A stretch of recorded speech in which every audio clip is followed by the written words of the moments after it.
Got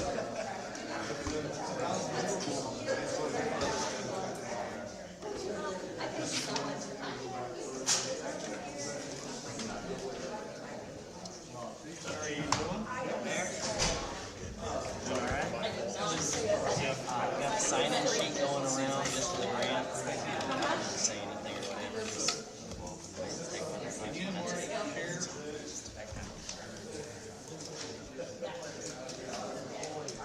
Mayor, if you come down here, don't trip over. Thank you.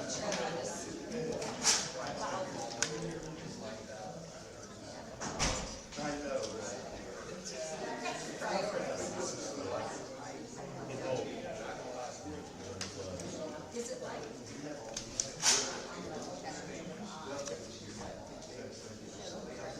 I said by you being here today, you didn't win Monday practice.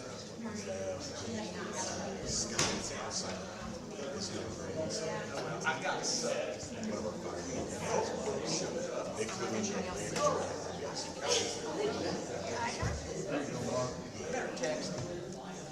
All right, it is 6 o'clock. Madam Clerk, are we ready? Boylan? Here.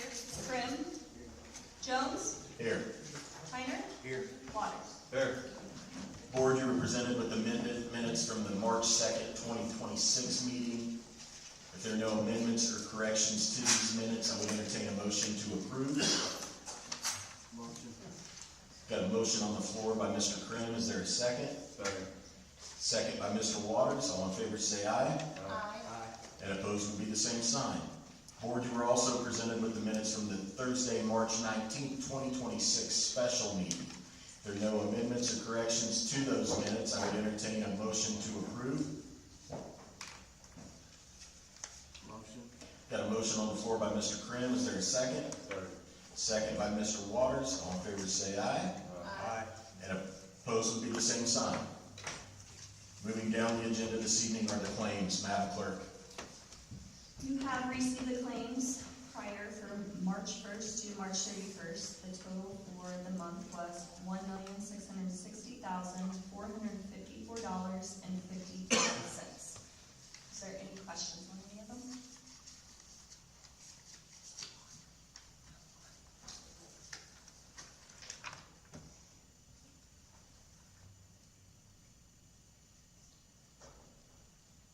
There's no questions from Madam Clerk regarding the claims. I would entertain a motion to approve. Motion. Got a motion on the floor by Mr. Waters. Is there a second? Second. Second by Mr. Krim. All in favor say aye. Aye. And opposed would be the same sign. Madam Clerk, are there any additional claims? No. Moving down the agenda to number 4 this evening, utility adjustments. Mrs. Basham is in the audience. If there are any questions for the utility adjustments that total $5,905.08, it breaks down to the following departments of Water Department, $1,337.64, Wastewater Department, $4,441.21, and Trash at $126.23. Totaling $5,905.08.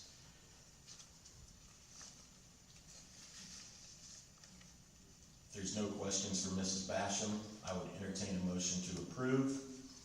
Motion. Got a motion on the floor by Mr. Waters. Is there a second? Second. Second by Mr. Tyner. All in favor say aye. Aye. And opposed would be the same sign. Moving down the agenda to number 5 this evening, extended sick leave, Chief Mark Sullivan. Just stepped out from the.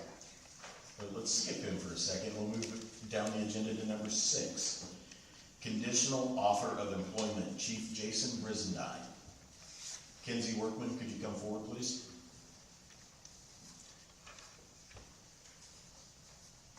Good evening, Board. I'm here tonight to request the Board works to approve a conditional offer of employment pending 77 perf requirements to Kenzie Workman to become a member of the Elwood Police Department. Officer Workman is currently an ILEA graduate, where he graduated 89.35% in his class, and a police officer with the Upland PD for approximately 1.5 years. He passed our testing with 84%. I'd like to now welcome Mr. Workman to answer any questions the board may have. Kenzie, tell us a little bit about yourself. So I'm Kinsey Workman, I work for the Oakland Police Department currently. I'm looking to come to the Elwood Police Department to further my training and experience and for a better opportunity. I'm engaged, we're getting married in July of this year. So we're looking to take the next big step in our careers. She's in nursing school right now, and I wanna go to a bigger department, so. Very good. Board, do you have any questions for Kenzie? Where do you live at? Currently, I live in Ballerton.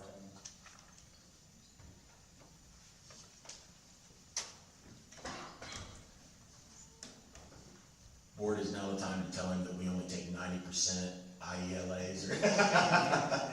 I was close. Any further questions? All right.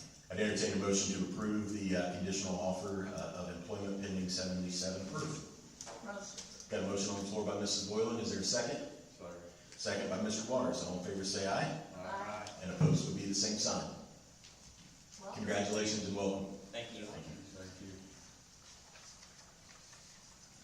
All right, Chief. We'd have you one more time. Yes, I'm here to request it's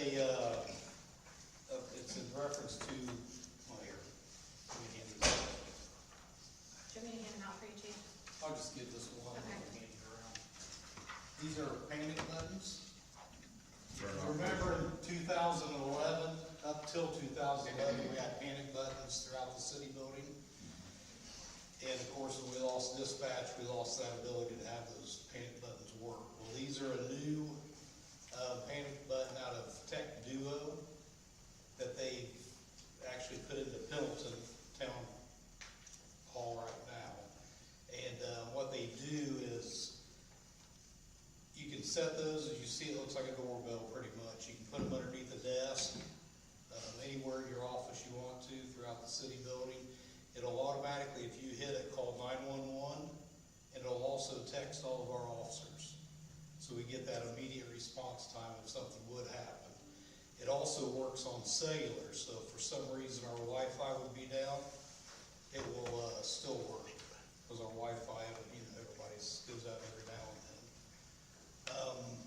And one more thing is we have a camera that's included in this cost, that whenever an alarm would go off, it would automatically turn that camera on to our phones and to the system, so we can see what's going on in the main lobby area. And the project cost is $15,000. What's included in that is a zone alarm panel, a 33 wireless panic button, there's 15 of them, one wireless hub, a mini dome camera, which would be out in the lobby, a 10-year advanced alarm, video alarms license for one site, the cellular backup communicator, 10-year cellular backup license, one battery pack, alarm panel, and the connectors and mounting hardware. And for the whole project for 10 years is $15,000. So every office in here will have one. Yes.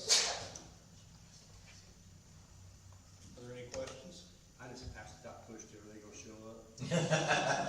It actually might. We'll see if we get called. See if it works, if it's working on that. I'm not sure if Doug had the demo set up yet or not, so we'll see. You said there's one camera that'll be in the lobby? It's one camera, yeah, we already have security cameras throughout the whole Okay. city building, but there'll be one camera specifically for this. Oh, okay. So if this goes off, it'll only show the main lobby area, but at least we can have a little bit more to see from that immediate view on our cell phones, so where we can get back and see what's going on the cameras in the basement. So they'll respond, the officer will respond before 9/11 probably does. Yes. That's what I like about it. Yeah, I do because too. Anytime you go through any dispatch, whether it's in our own building or not, you have that little bit of time delay. With this, it's gonna automatically come to every officer's cell phone. So 15,000 is per year. No, that's the whole 10 year, that's the full cost. And I've already spoke with, Ally, and we have the money in our budget to pay for it on contractual. questions for Chief Brizendine? No further questions. I'd entertain a motion to approve the contract with Tech Duo. Motion. Got a motion on the floor by Mr. Waters. Is there a second? Second by Mr. Cranley and Mr. Tyner. All in favor say aye. Aye. And opposed will be the same sign. Thank Thanks, you. Chief. All right, Chief Sullivan, would you like to come up for extended sick leave, please?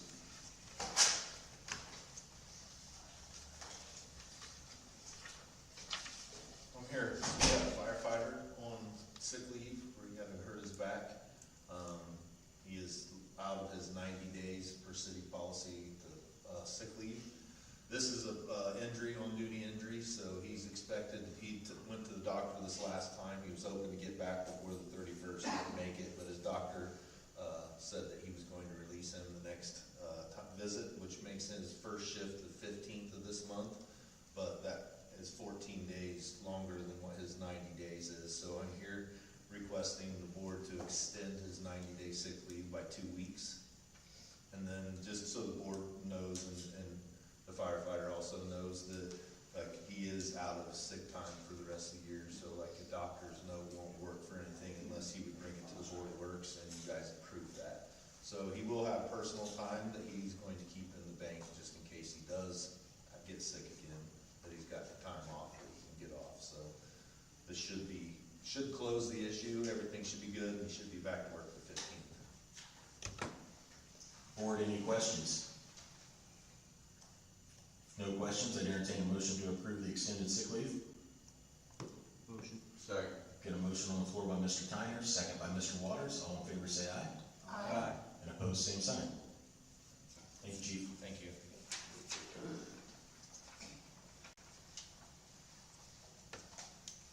Number 7 on the agenda this evening, or excuse me, number 8 on the agenda this evening is the Board of Works Resolution 2026-01, authorizing the use of an auctioneer to conduct a public auction of surplus personal property. And the personal property is coming from the Elwood Street Department. Mr. Graham, is there anything you want to talk about on the public auction part? This is just a resolution in order to perform a live auction.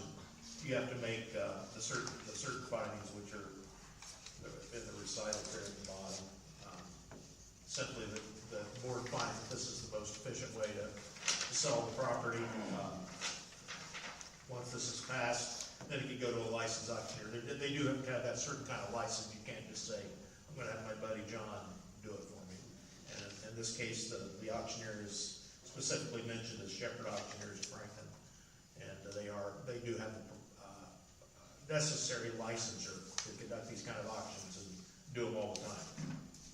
So this was something, there's some equipment that currently sits out at the Elwood Street Department that is unrepairable from our standpoint or too expensive to repair. The following is what is looking to be auctioned off is a 1985 Case track loader, a 1977 Galleon grader, and a 1985 Pelican sweeper. When we did the auctioning for some of our police fleet, we were able to generate more revenue than what we did when we got trade-in value. So this we thought was the best way to get some extra money when we would auction these off. So tonight, basically, we're just asking for approval to auction those 3 pieces of equipment off that are currently at the Elwood Street Department. Have a motion? Motion. And a motion on the floor by Mrs. Boylan. Is there a second? Second by Mr. Krim. All in favor say aye. Aye. And opposed, same sign. Moving down to number 9 on the agenda this evening, the long-term control plan agreement. You want me to talk about it? Okay, so that's the same agreement that you guys talked about last month.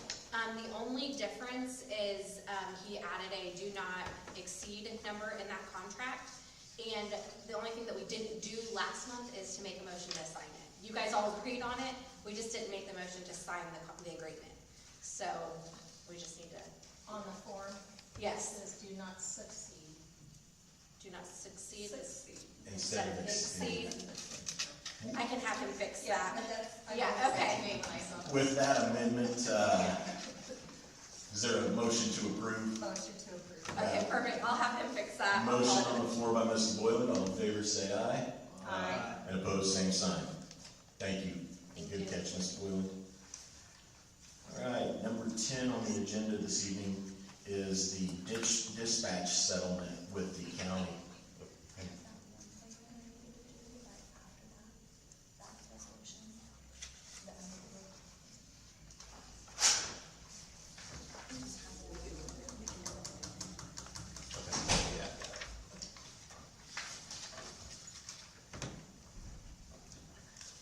So the current dispatch agreement, we had been discussing with the county our contract that expired, I think it was in 2022, maybe 2023.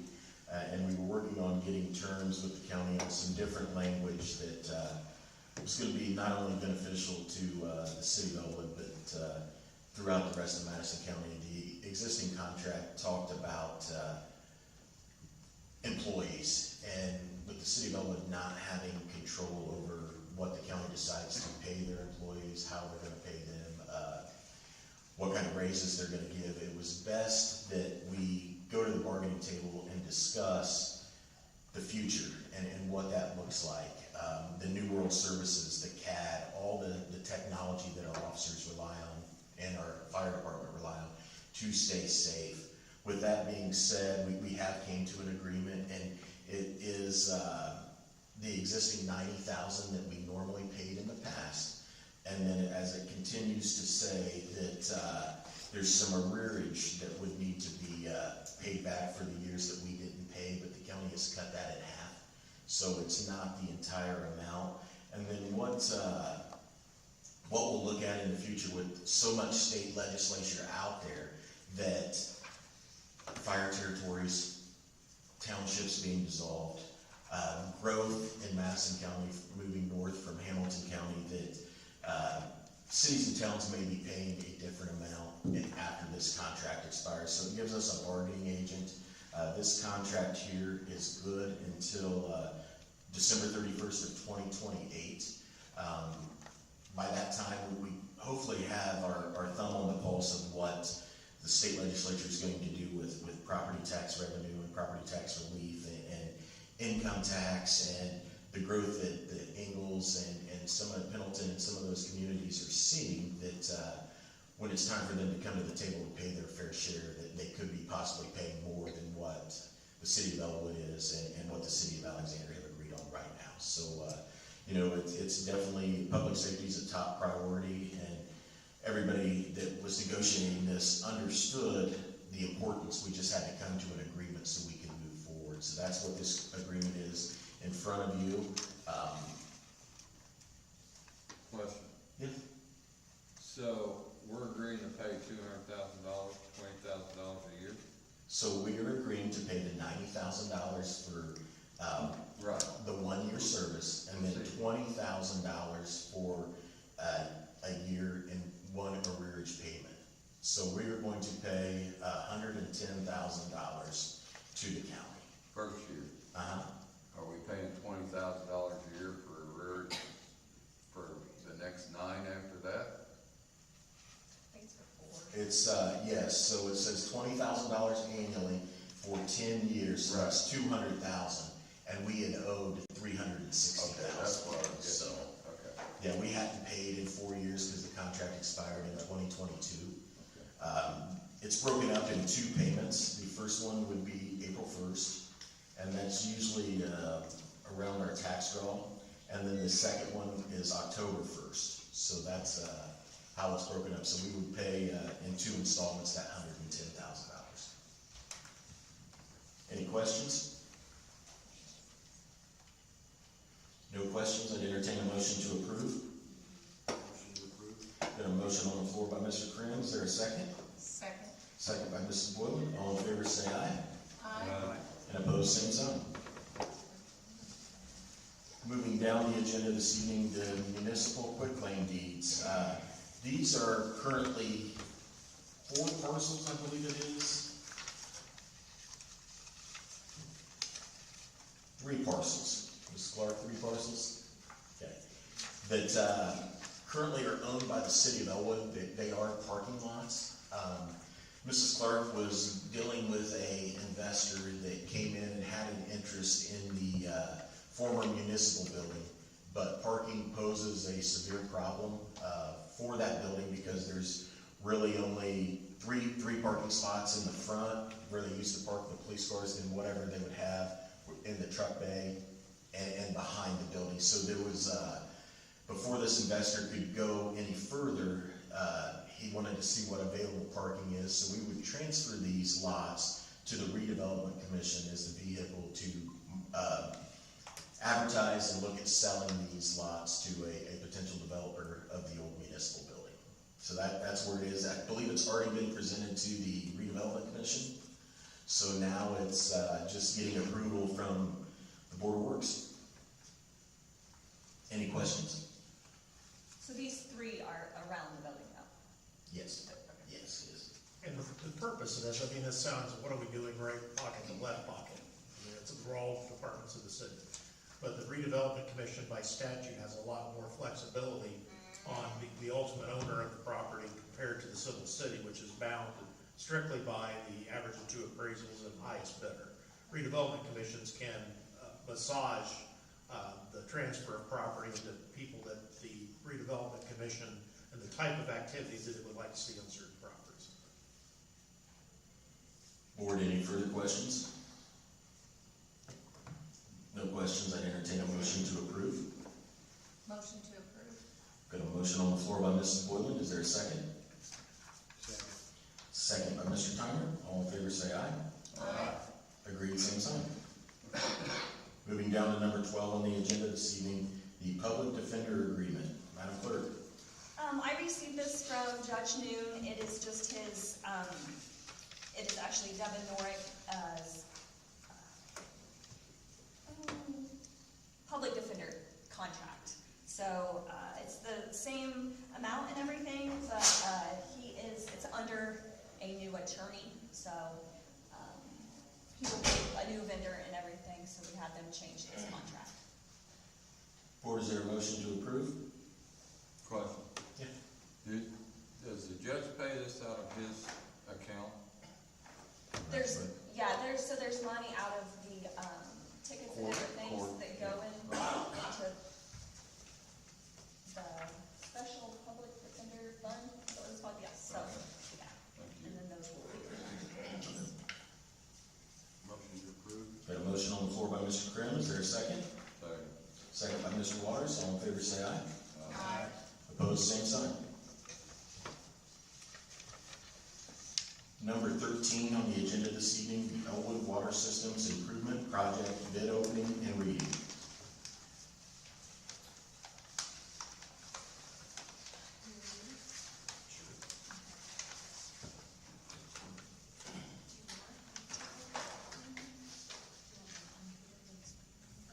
Mr. Kleinpeter, do you want to come up and just kind of explain the process of what we're doing here?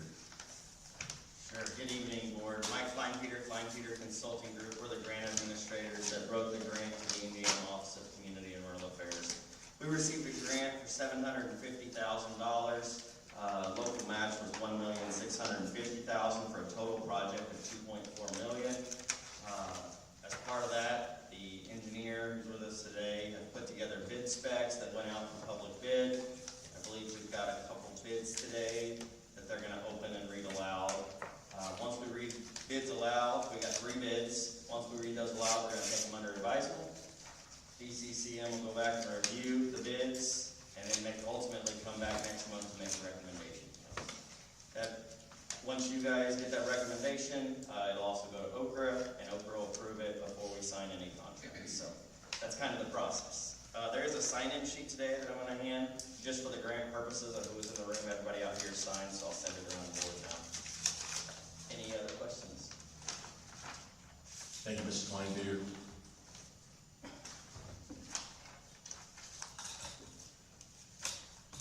With the board's blessing, I'll go ahead and read the received bids. The first one is from Watson Excavating Incorporated out of Red Key, Indiana. The total base bid, $1,000,000 $254,150. 1254150. There are two alternate items being bid, and the total alternate price, and these include a 6-inch water main, Certa-Lock, and a 3-inch water main, 4,700 feet of the 6-inch, 800 of the 3. The total alternate price is $676,600. 676,600. And this is by whom? That is from Watson Excavating. Watson, W-A-T-S-O-N. When you say alternative, what do you mean by alternative? I'll let Mr. Kleinpeter field the alternative bid question. There's, Typically, we have a base bid and then alternatives, and I'll let Mr. Ricardo with DCCM talk about that. Good evening, Mayor and Board. Ricardo with DCCM. The intent for the alternate was to provide the bidders an opportunity to provide a secondary number in exchange of the material that was spec'd out. The base bid includes a HDPE, high-density polyethylene pipe.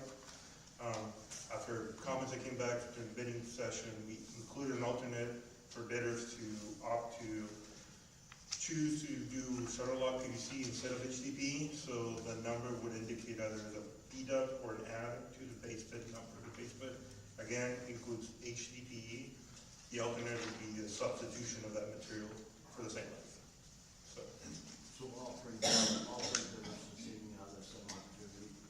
I'm sorry, can you repeat the question? All three of the bidders this evening are the same? Every bidder has received public documents, all received the same bid form, the same document. And it's not a mandatory alternate, so they can choose not to provide that number. They can choose to just base the bid. Thank you. your next bidder is Daystar Directional Drilling Incorporated out of Noblesville. Base bid, $2,513,567.10. 2,513,567.10. I do not see an alternate bid supplied.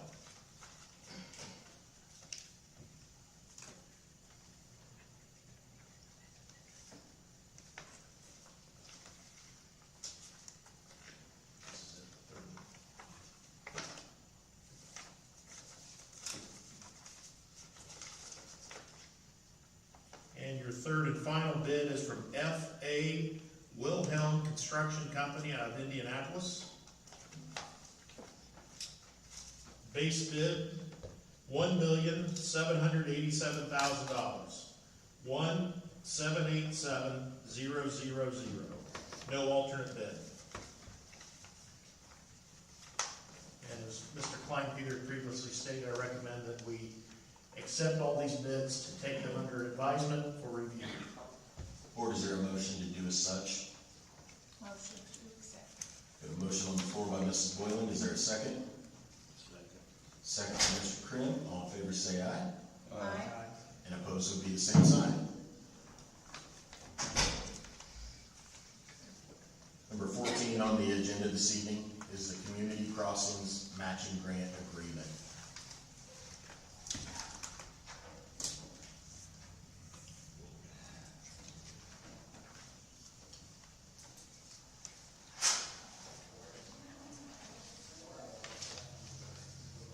Good evening, Board of Works members, Mayor, Board Treasurer. We had bids. We had a meeting with members of the board for the open bid, and the low bid was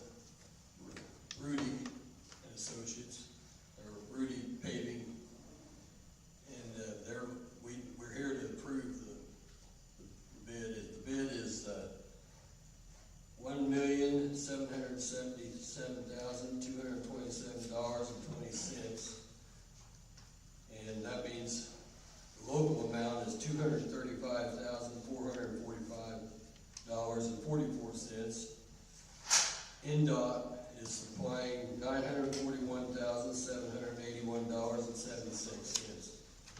This was, we were very fortunate during the original attempt to get the projects like we usually do, we were turned down. And we really didn't think we were getting anything, and then we got a call from the mayor got a call from the governor's office, decided they found some funds.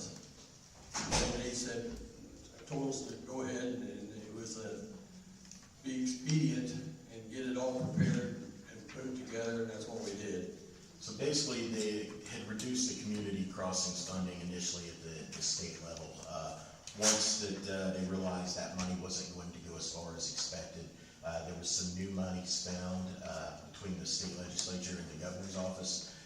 They had called and said that HWC and Mr. Savage had filled out a perfect application. It was just that they ran out of funding at the time, but they wanted us to go ahead and submit, advertise, and publish our bids to put them out to be awarded as the money that was coming in. They would award the city of Elwood. So that's what we did.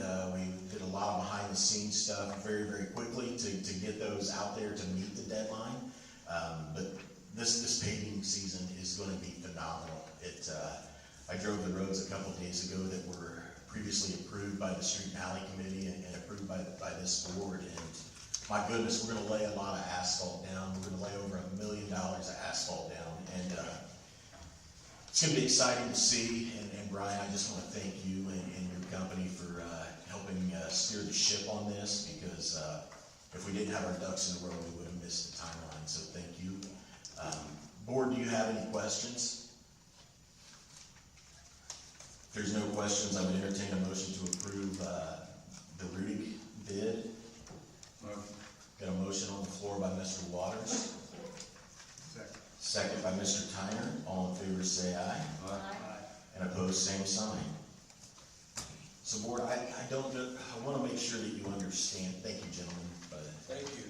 I want to make sure you understand the magnitude of what we just did with not only the help of Mike Kleinpeter and the Oker grant, but also the community crossings monies that was just awarded to this city.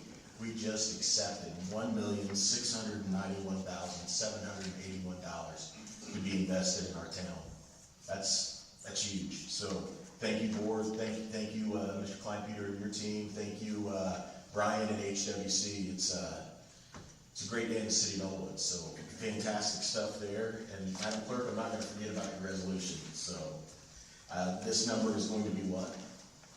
Board of Works, so it's resolution BW 2026-2. So board, this is a resolution of the Board of Public Works and Safety of the City of Elwood authorizing the use of the auctioneer to conduct a public auction of the surplus property that we previously discussed from the Elwood Street Department. So we just need a motion. It's a different resolution, Mayor.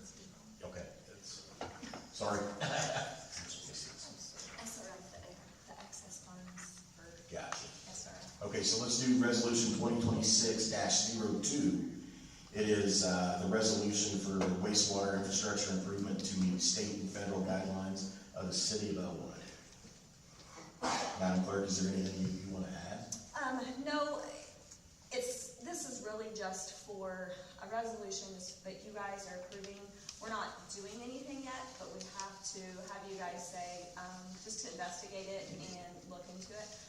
I think it will actually be 2 of those that is listed, that are now excess. The funds, the projects have been done, and the Cecil Whitaker contract that you guys just approved is actually what is going to pay for those. So I think it's just going to be a little bit less, but at least, but there's one that is still active that can't be touched. And this is part of the IDM agreed order that we've been working towards to continue to improve our wastewater facilities. Board, is there any questions? If there's no questions, I'd entertain a motion to approve. Motion. Second. Got a motion by Mr. Waters, motion by Mr. Krim, second by Mr. Waters. All in favor say aye. Aye. And opposed will be the same sign. Can you hear me at all? So Board, that does wrap up the agenda for the April 6th, 2026 Board of Works and Public Safety. I would entertain a motion to adjourn. Motion to adjourn. Got a motion by Mr. Tyner. Is there a second? Second. Second by Mrs. Boyd. All in favor, say aye. Aye. Opposed, same sign. Meeting adjourned.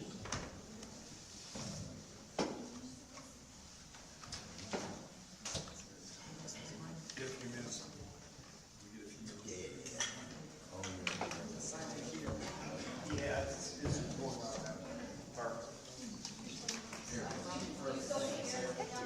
I like that. Sam, All right. Doing good, man.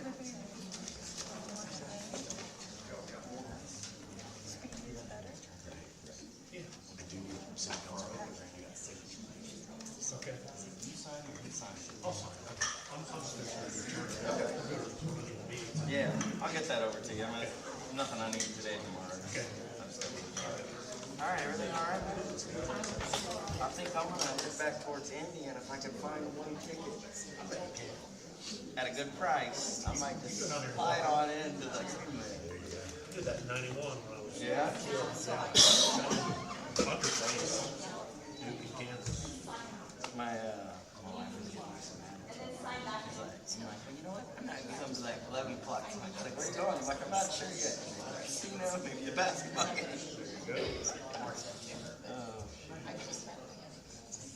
All right, well, I'm not gonna stick around for the next one, Mayor. I don't think you need me there. All right. Take care. You need to talk. Thank you, guys. Well, I was gonna say, do you want to scan? I don't usually do it.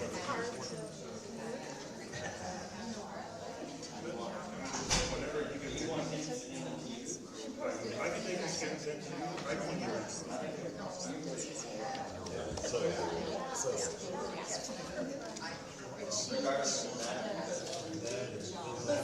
What's his name? I just know you're super busy.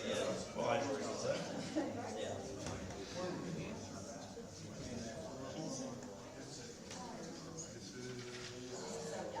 So this kind of.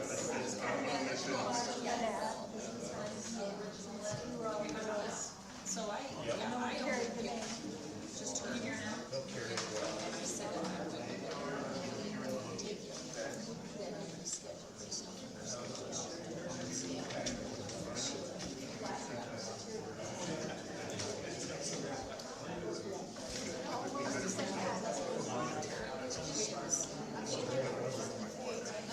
She was supposed to be in the 17th. Kelly, what word did you pick up that again? She had to go home and they called us back the next day. 16th, okay. That's not gonna be here now. Yeah, okay, I'm having dinner, having dinner fixed now, he's getting to the season to get fixed. Hey, I'm not, it was coffee. Okay, I'd rather know that you're looking. That's okay. Thank you. is that on there? I mean, it's successful, so, yeah.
Councilman Keelish. Well, I don't know, because if I don't turn on my phone. Or the prayer. I don't know. Shannon, welcome. How are you? Good to see you. Likewise.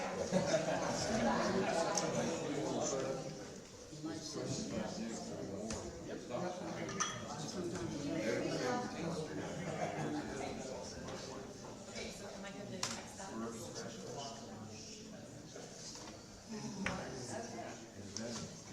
Okay, I'm going to Marty's microphone. Okay? Yeah, two sides.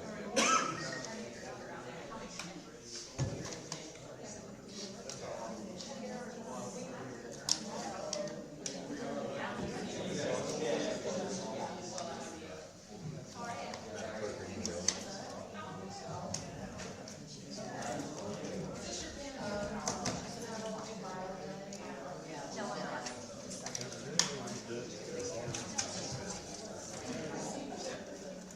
Well, we were chatting.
All right, let's call the meeting of the Elwood Common Council for Monday, April 6th to order. Madam Clerk, roll call, please. Abernathy? Here.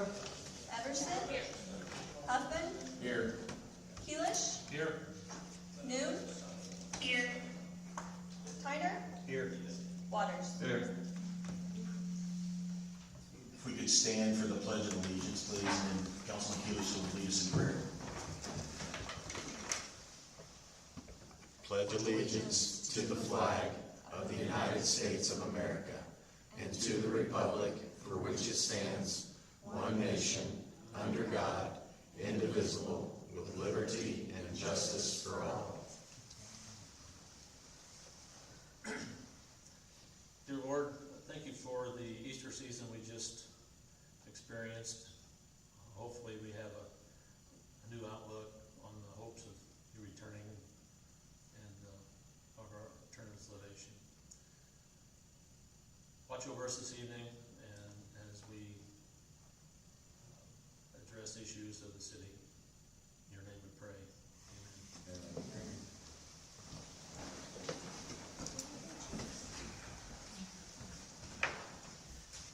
Moving down the agenda this evening is number 3, public comment. If you have any public comment, please come to the microphone, state your name and the order of business for the council.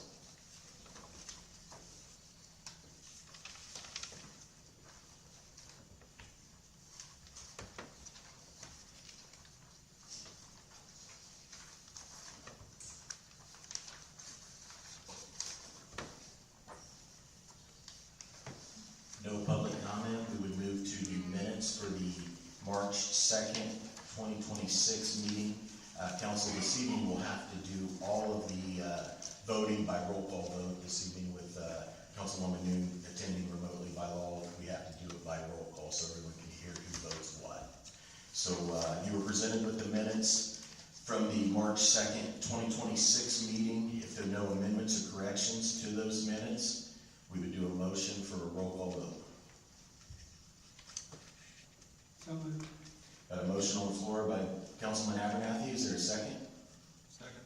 Second by Councilman Keelish. All in favor say aye.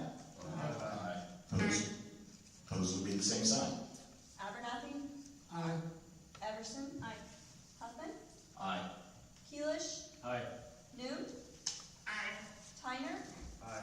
Waters. Moving down the agenda this evening are committee reports. Municipal building renovations update by Councilwoman Noon. Thank you. So we have had 2 meetings thus far, and the EDICA group has done the assessment and walkthrough with the offices, giving it a grading scale of A through F, and they are continuing to work on the design development.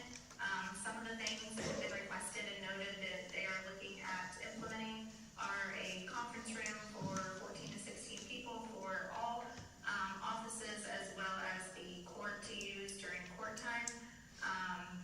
Reconfiguring the jail cells for evidence rooms for gun safe, storage safe, drug and money safe. Addressing some of the parking challenges that we face. Also looking at sidewalks and ensuring that they are all ADA compliant. There are several cracks or lifts to them, so they would be looking at repairing those. The Elwood Fire Department, the overhead door jams. They also, of course, are looking at the fire department decon room, as we've all heard. Also looking at some of the roofing issues that we have. And then they are expected to finalize their assessment, and our next meeting was postponed until the April 15th. So hopefully more to come at our next meeting. And I'll entertain any questions that you'd like me to take back, or if you have for me. Council, is there any questions for Councilwoman Noon? Ms. Noon, you mentioned grading scale, so were there any grades given? Yes, there was. I can share those slide deck with you, with the council, after the meeting. Thank you. Any other questions for Councilwoman Noon?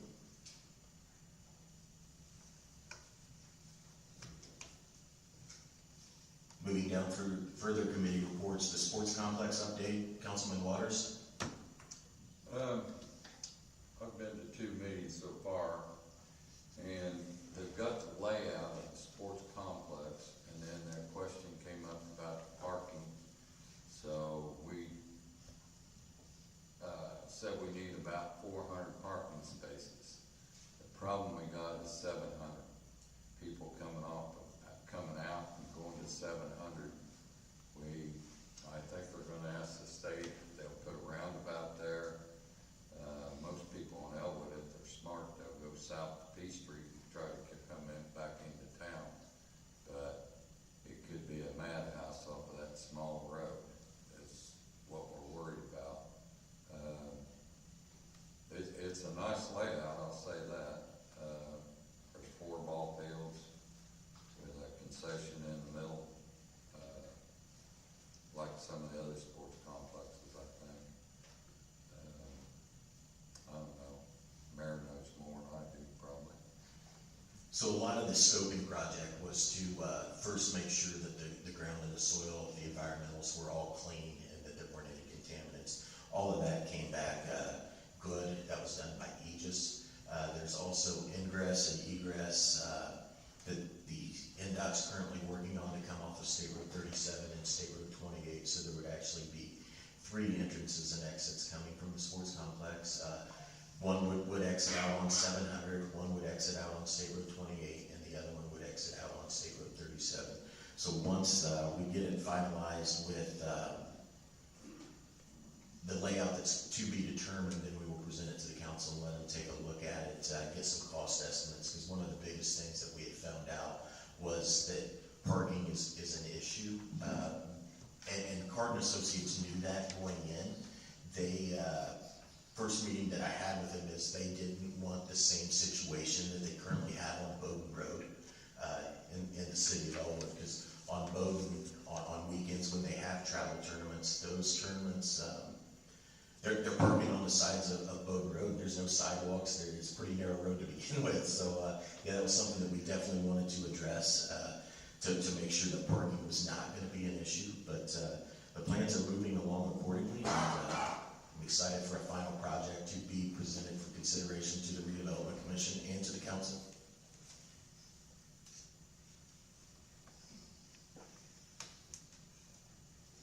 Jim, can you, email us some of the, specs the design specs that they shared with you guys as well? Some of the what, Danielle? Design specs? Sure. I think I saw some on Facebook. Okay, Thank you. thank you. Moving down to number C, the Elwood Redevelopment Commission update. Councilwoman Noon or Councilman Abernathy? We had a meeting and had a discussion about the storage for the building that is being discussed to be built out to Callaway Park. We also had a discussion on the Valentine building, and the discussion was on the rebidding process. ECDC presented an offer to purchase the Flanagan, what's commonly called the Flanagan property, and that proposal was approved and is in the process, I think, of being closed. It may already be closed, I'm not sure. And we had a meeting, and I think it was Mike Pelzer from a company that conducts training for CDL licenses and testing. And they're trying to put a deal together with the state and with us to use the old state plating property. And there's a lot of environmental things that have to be worked out yet, but they came to make a presentation about it. And I think that pretty well wraps up what we did. So Mike Pelzer's organization, Tightrope LLC, he has 2 or 3 investors with him, and they were waiting for state accreditation before they would move forward on a potential site. The state plating site is one that would definitely be a good fit for a CDL training school.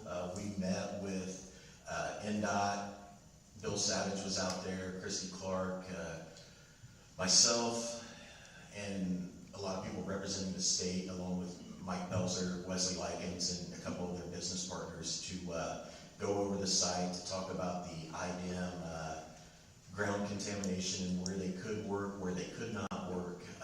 All of those things were addressed, and the state did award Rope LLC the bid or the money to go ahead and move forward. So I believe at the next ERC meeting, Mr. Pelzer and his associates will be here again to look at asking the Redevelopment Commission to either lease that property to them or look at selling that property to them. But we've got to go through some of the IDM where they can drive, where they can't drive type of thing. But it's a great opportunity for not only City of Elwood, but it's also for all Madison County to get a training school right here in our hometown. It benefits a lot of people, especially Red Gold, where there's a shortage of CDL drivers. One of the things that Mr. Pelzer and his organization was going to look at doing was partnering with Heinz Career Center for possible internships to get kids that would be able to get their CDLs right out of high school. So it's a huge opportunity for all of us.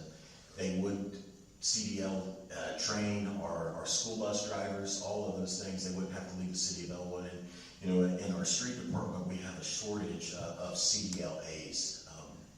It's changed so much. When I was 16, everyone knew how to drive a stick, and now most cars don't even come with a manual transmission. But it's just a great opportunity for all parties involved, and a great opportunity to utilize the state plating property.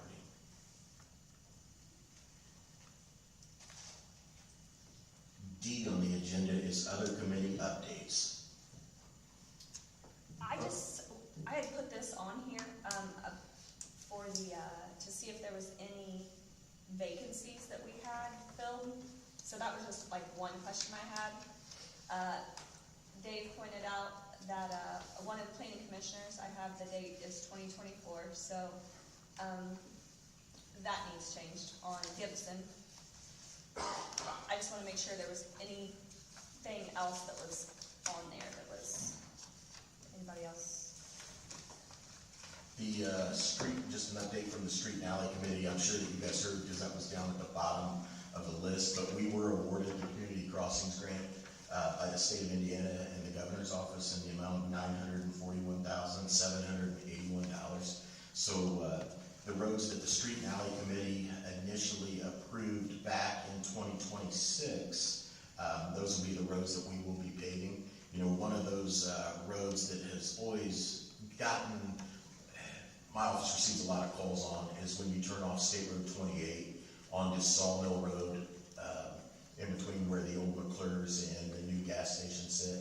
That is one of the roads that will be paved all the way to North D, because that's in the city limits. So that will hopefully eliminate some of those calls that would come into our office on Sawmill. But we're doing a ton of paving that's it's going to be really exciting, and I think this will be the first year that we've truly laid down over $1 million in asphalt. Most of the time, the bids that came back, the state match was around $750,000 plus our match. The bids would come in under that, and we would have to return some of the state money by law. So this year we're using every single penny they're sending us, and we're going to get a lot of roads done. So it's exciting time and good opportunities. So it's what we have from Street and Alley.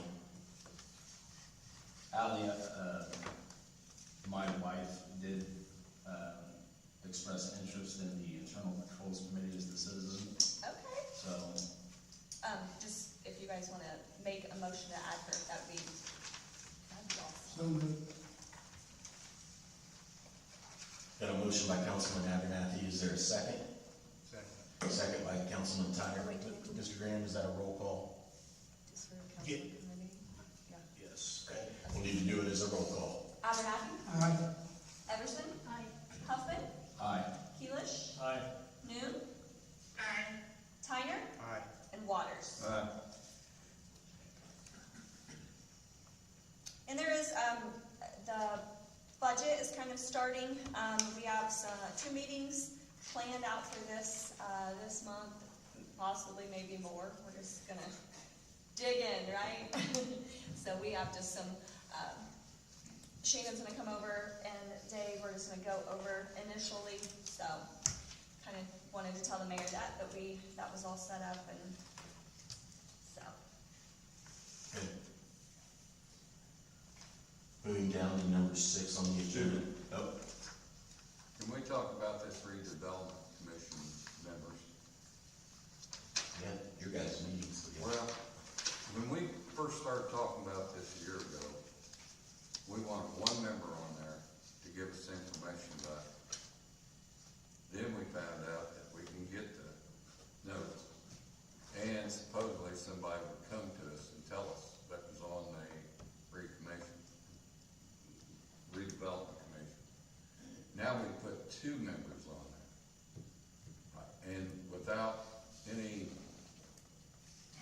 said to the 2 members that were on there, this happened, it surprised me, let me put it that way. And I'm not in favor of carrying 2 members on there. And I don't know if anyone else is in favor or against it, but I think we need to talk about it a little bit. Because the one purpose for this was so we had somebody feeding us information. Why do we need 2 people on it? That's my question. Do I need to make a motion? Well, as far as the law goes, you have 2 representatives by statute. Now, 0, 1, or 2 of them by law can be a member of this council. Right. Okay, I just make it. Yeah, I Okay, understand that. And Shannon mentioned it, and he asked me if it's a conflict of interest. No, by law, it's not a conflict of interest, but it looks like a conflict of interest. How do you say it looks like a Well, conflict of interest? you got 5 voting members on there. 2 of them are city council. They got 40% of the vote. If they want to stop something, all they gotta do is get 1 other person that stops it. It wouldn't even come to us. That could be said about the Board of Works too. I Yeah. think 2 of you sit on the council and also sit on Board of Works.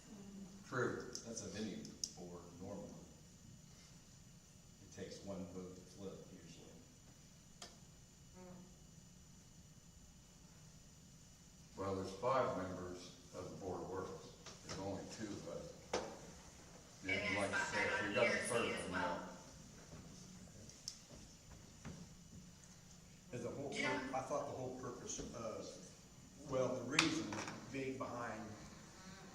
council members on there was to make sure we get good feedback from what's going on there. I thought that all we gotta do is ask them. You don't have to be a member of council to come and tell us what's going on. I'm sure anyone on the ERC would come to our meeting and give us updates on what's going on. Back in the day, we had members of, like the Chamber of Commerce would come and give us rundowns of what's going on with the chamber. So we've always had a representative of each committee. If we needed information, we could get it. And I hate, after what happened the last time, I got to thinking about it, and I don't feel like we really needed to take those people off. You took. And I'm not saying that people where we put on wouldn't have done a good Right, job. right. They would have done an excellent job. I think Danielle and Dave both would have done a great job. But the people who were on there, I just don't feel like they really needed to come off for us to get information. So for the comment about Dave and I would have done a good job, we've been sworn in. We are on ERC. We were at the last meeting, and I couldn't hear all of Jim's first comments, but you know, Jim, you were the one who came to us about a year ago wanting to potentially look at removing both of our appointments. I mean, there's emails and texts that go back to it, but these members knew that we had tabled this for 2 months pending the position of Councilman Wright's seat to be filled, and they were notified and given ample notice prior to the next meeting. Wasn't like they were told a day or two ahead of time. They were told almost 2.5 weeks prior to the next meeting. And, you know, when the mayor decided to remove a member and reappoint someone, we didn't try to undo it or have influence over it or influence over who he appointed, because we respected his autonomy. Therefore, he shouldn't have any influence in what we're trying to do as a council. If this council agrees to, you know, if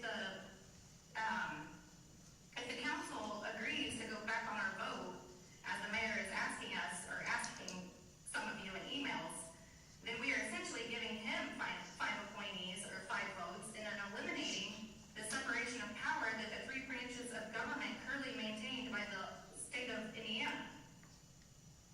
Well, first of all, you came to me because you didn't feel like you could ask your grandpa to replace your grandpa. And I talked to Jerry, and he was kind of okay with it, and then I found out a few days later he didn't want to come off. That was not my idea to take Jerry off there. That was your idea. So it was not my idea. I said I would never make the motion to remove him. And you were the one who was I unhappy agree. with how things were going down with the pool. And you were unhappy with us not knowing what was going on. And we have made this very clear to not only the mayor's office, but also in several council meetings that we were not happy with not receiving information. Unless you actually went to the ERC meeting, did you know what was coming out of the ERC meeting? Which several of us do go to the ERC meeting. But I just said I would never make the motion to remove him. Right. I also have had conversations with him, as I did Jackie in text message. They both said that they knew that they are appointed by us, and if we chose to remove them, that was our right as a council. And you You know, just my said, uncle is 92 years old. right, you just He said you deserves were, to be in Florida. He deserves to live his life. Yeah, does he want to sit on it forever? Probably, because he does enjoy coming to meetings and doing that stuff. But that doesn't mean that he's the right person to sit on it. And these aren't a forever appointment. They are a year appointment.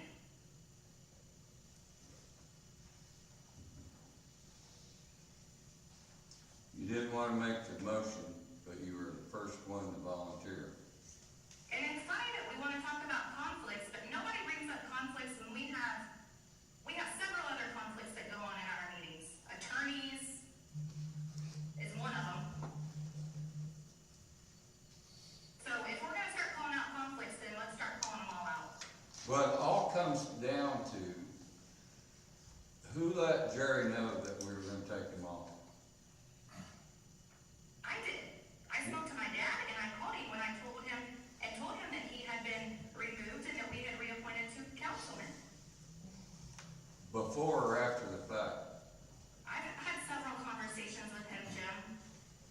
Excuse me?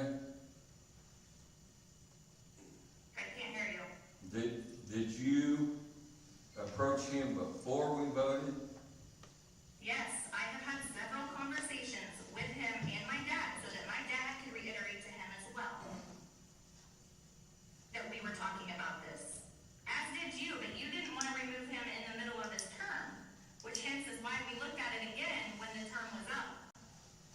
You know, Jim, outside of the way that the other committee, the board members were removed. Right.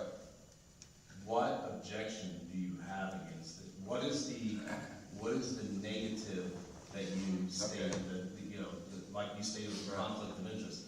I mean, we could go for the tit for tat all day with, you know, with how you feel about the members being removed, but what is your actual grounds for like why you feel? You took 2 business owners off of there and put 2 city council members on there. Them business owners been at this longer than we even been around. You know, that's my problem. Why, not both of them, but I'm just saying, they're in it, so they're looking out for us too. So after a year of this, the way we're doing it, the way that this committee had voted to do it, after a year, we could reevaluate and see if this is still true, and then if you feel the same way, and if we find out that what you're saying is true, like maybe this board is not representing, you know, the ERC the way it should be, or whatever, however you feel, then we can go back and, you know, appoint those members of the community, or like maybe another 2 members of the community. What was our purpose of putting 2 council members on there instead of For more transparency and... No, 1. What's that? If we just put 1, which we had talked about a year ago. Unfortunately, Jim, I wasn't around for that conversation. I do apologize. if you have these concerns, why didn't you bring them up last meeting when we talked Well, about it? because when you brought it up, you said we had 2 open seats, basically, is what you said. And We I do, thought, there turns in every year, and we have 2 council seats on there, whether we put 2 council members or we put 2 citizens. Just like we have multiple council seats on other boards and committees. And we put councilmen in them. We don't put citizens on any of our other, you know, street alleys, or board of works, or.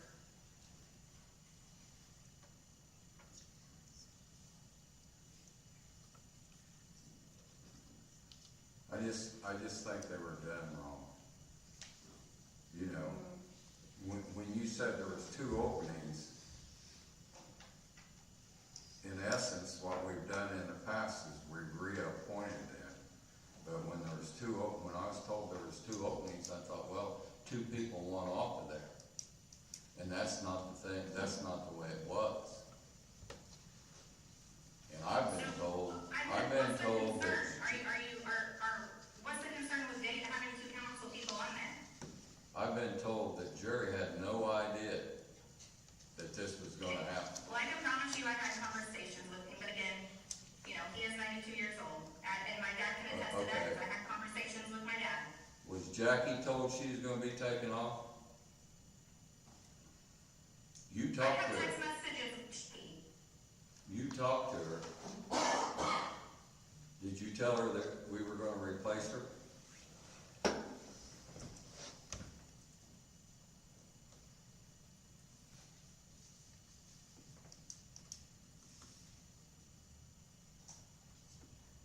Are you still there, Danielle?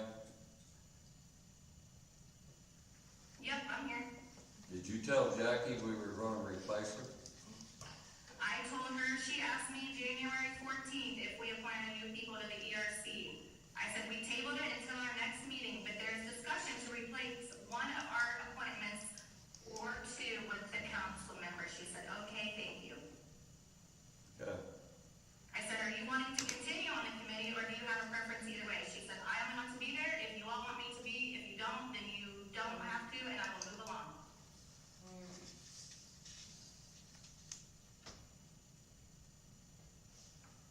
Okay.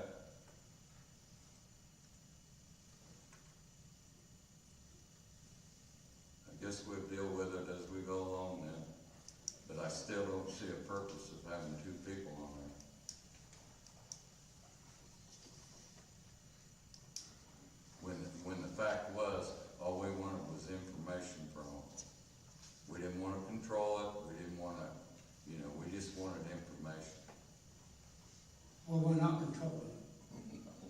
we're only 2 of 5. We're not controlling it.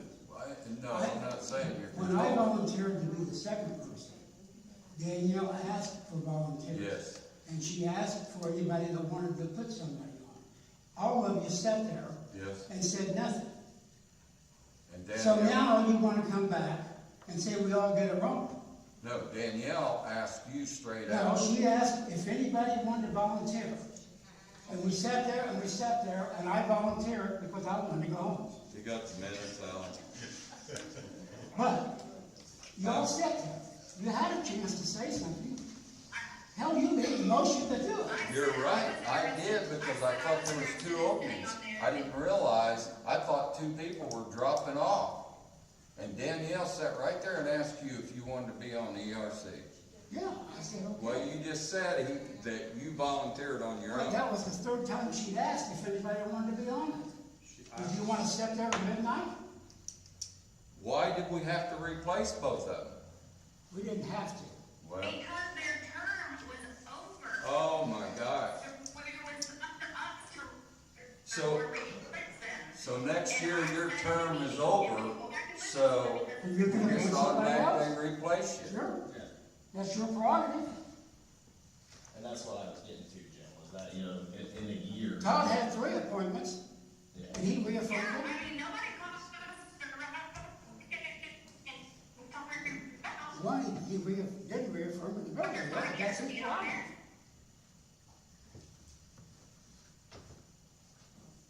I just think you did, it's a disservice, I really do.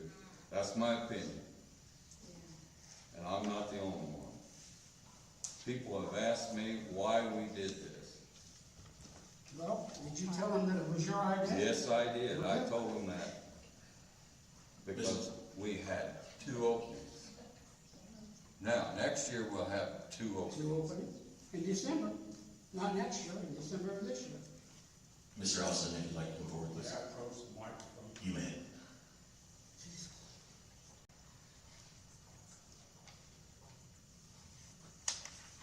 So I've listened to the conversation, and there's one point that I would like to challenge you on. I've been on the ERC for 14 years. I can't remember at any time, as a member of the city council, come to an ERC meeting or to me personally and ask for greater transparency in getting information out. Dave, you called me before and you've asked me for information and I've given it to you. So that's the one thing that just right now, I don't buy, because I've been to every meeting over 14 years and I've never heard that. On the matter of who served on the ERC, I don't have a dog in this fight. I just want the ERC to serve the community and make good decisions using the facts as we can gather them. I quite frankly think the ERC has been good service to this community since 2012, when Mayor Arnold formed the committee. Seems like a long time ago, but it really has not been that long, but we've done a lot of good things.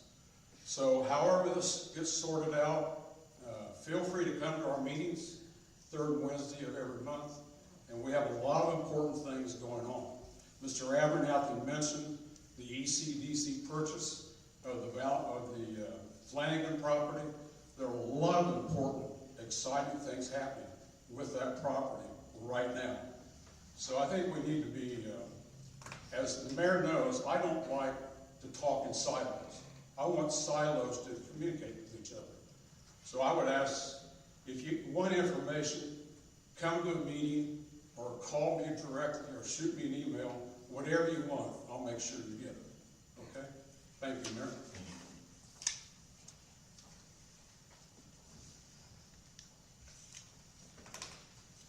All right, council, is there any further discussion on the committees?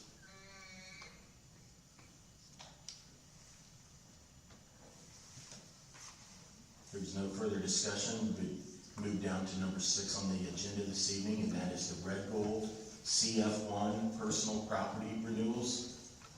Matt Tebby is here representing Red Gold. You have a friend today. That's right, yep. Tax manager here, Nick, again, he's the one who does all the numbers, puts all the stuff on the form, but, So we met with the tax levy committee, on our CF1s, and we've got, this is just compliance forms, so, kind of normal stuff in front of you. And then we also have grim packaging as part of that, as well. And that's one thing that, I wanted to kind of highlight is that, Graham, moved in, 10 years ago, which for me is like hard to believe, right? Because it seems like it was just yesterday, but, it seems like just yesterday that we were coming here for the SB1. And when I look at that, right, so we came in and we helped Graham, come before you all, at that time, and we were promising 20 jobs, and quite frankly, we knew it was gonna be 23, but we wanted to under-promise and over-deliver and help Graham do that as well. When we flash forward to today, 10 years later, they're at 31 jobs. So it's pretty cool, to be a part of that, for Red Gold to be a part of their success, bringing them here, having them in our building, and quite frankly, growing more than we thought they would, which also is good. It means that we're growing, if they're growing, to produce bottles for us. So, so I just wanted to highlight that since it's kind of a 10-year, and I've been impressed with their number growth from a job perspective. So. And they're very, very good paying jobs too. Graham Packaging does very well for the community and what you guys, for having them inside Red Gold. So I know some people who work there, and they are doing very well for themselves based on what Graham is providing for them.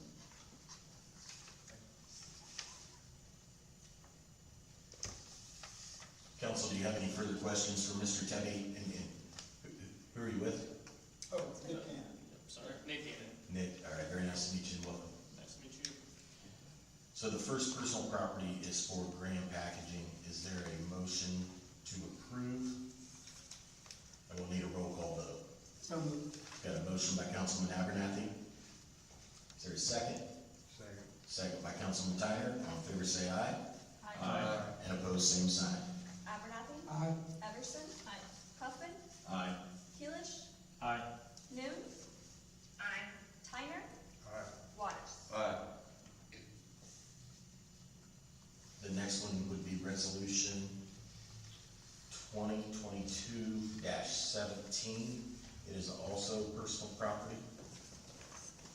Is there a motion to approve that? And that is for, That's right.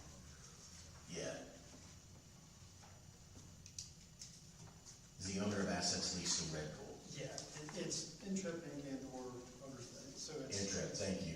Yeah, owners of assets leased to Red Gold. It's a related party. And this is just a renewal as well, board, or council, excuse me. So is there a motion for 2022-17? Motion. Got a motion on the floor by Mr. Tyner. Is there a second? Second. Second by Mr. Keelish. Roll call. Abernathy? Aye. Everson? Aye. Huffman? Aye.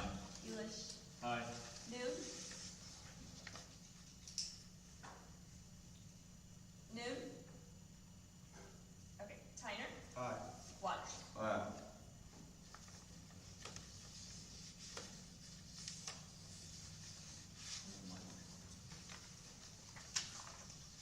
And the next one would be for 2015-02, a motion for the approval of that one. And that one is also for Red Gold. It's 2019-01, sorry, that's the, Excuse me? it's the 2019-01. Okay, 2019-01, thank you. Is there a motion for that renewal? Motion. Got a motion by Councilman Keelish, second by Councilman Tyner. Roll call, please. Abernathy? Aye. Everson? Aye. Huffman? Aye. Keelish? Aye. Noon? Aye. Tyner? Aye. Waters? Aye. Thank you, gentlemen. Appreciate it. Thank you.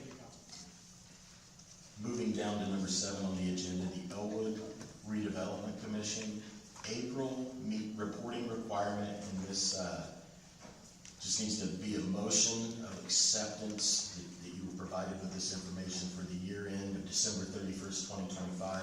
We will do this as a roll call. So is there a motion that you have received the information? So moved. Got a motion by Councilman Abernathy. Is there a second? Second. Second by Councilman Keelish. Roll call, please. Abernathy? Aye. Everson? Aye. Huffman? Aye. Keelish? Aye. Noon? Aye. Tyner? Aye. Waters? Aye. Moving down the agenda this evening is the additional appropriation ordinance. It's 2504. We will need a motion to close the regular meeting and open a public hearing. So moved. Got a motion by Councilwoman Noon and Councilman Tyner, and a second by Councilman Abernathy. Roll call, please. Not to, to open the meeting, roll call? Okay. Abernathy? Aye. Everson? Aye. Huffman? Aye. Keelish? Aye. Noon? Aye. Tyner? Aye. Waters? Aye. Okay, ordinance number 2504 is an additional appropriation that, I've explained in the past. This is money that we receive from different funding sources that we were not anticipating. So, they could be refunds for insurance, could be health insurance, could be property insurance. It could be reimbursements for different items that are not included. So I just want to make sure like the council knows this. So say you buy a saw and then the saw breaks and then we get a refund for that. That money is still out of that fund. So this is a way to get that money back in there. So one of these was for kind of a refund process like that.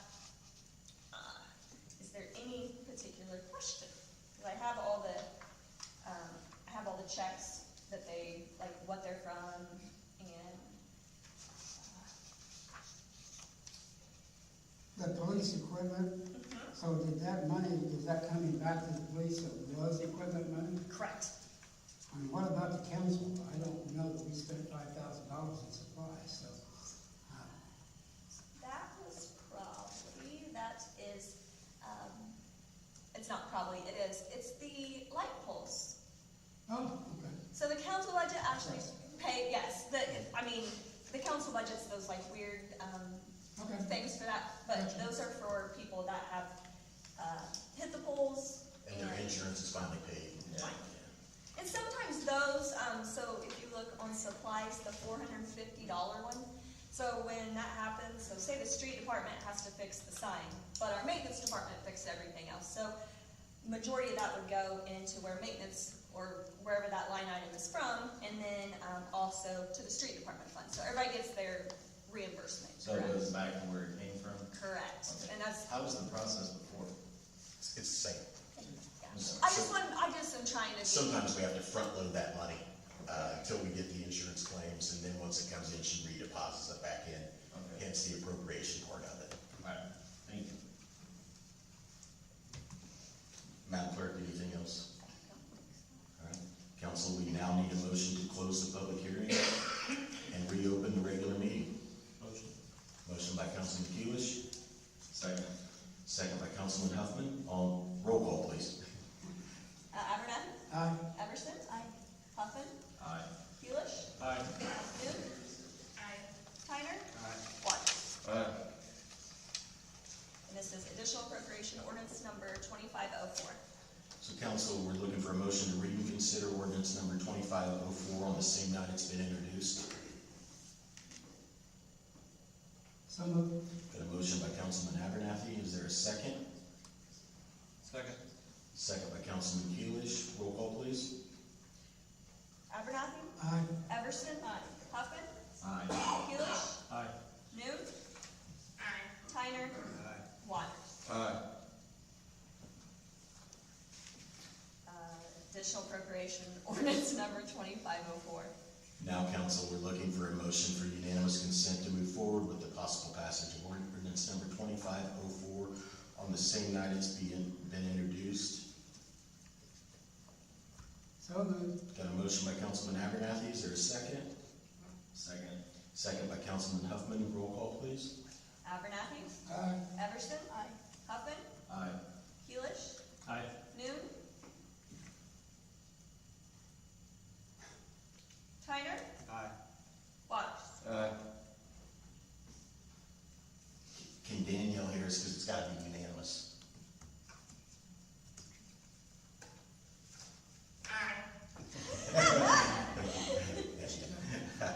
Now, motion to vote on ordinance number 2504 by roll call vote, please. We're gonna do it one more time. Oh, so moved. Got Councilman Abernathy, motion?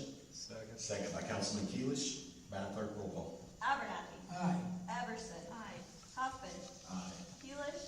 Aye. Noon? Aye. Tyner? Aye. Waters? Aye. All right, moving down to number 9 this evening is ordinance number 2504. This ordinance here is going to be introduction only this evening and not for an official vote. I want to bring the attention to the council for a designated outdoor refreshment area that's known as Dora, not Dora the Explorer. So this is actually something that a lot of municipalities have been doing in certain areas of their town to help promote economic growth. The area that we're looking to put into a Dora is on South J Street, and it affects currently 2 properties that have made a significant investment into our community. The first one is the Tin Plate, located at 2233 South J, and the Dora territory would also include the Silver Dollar Tavern at 2204.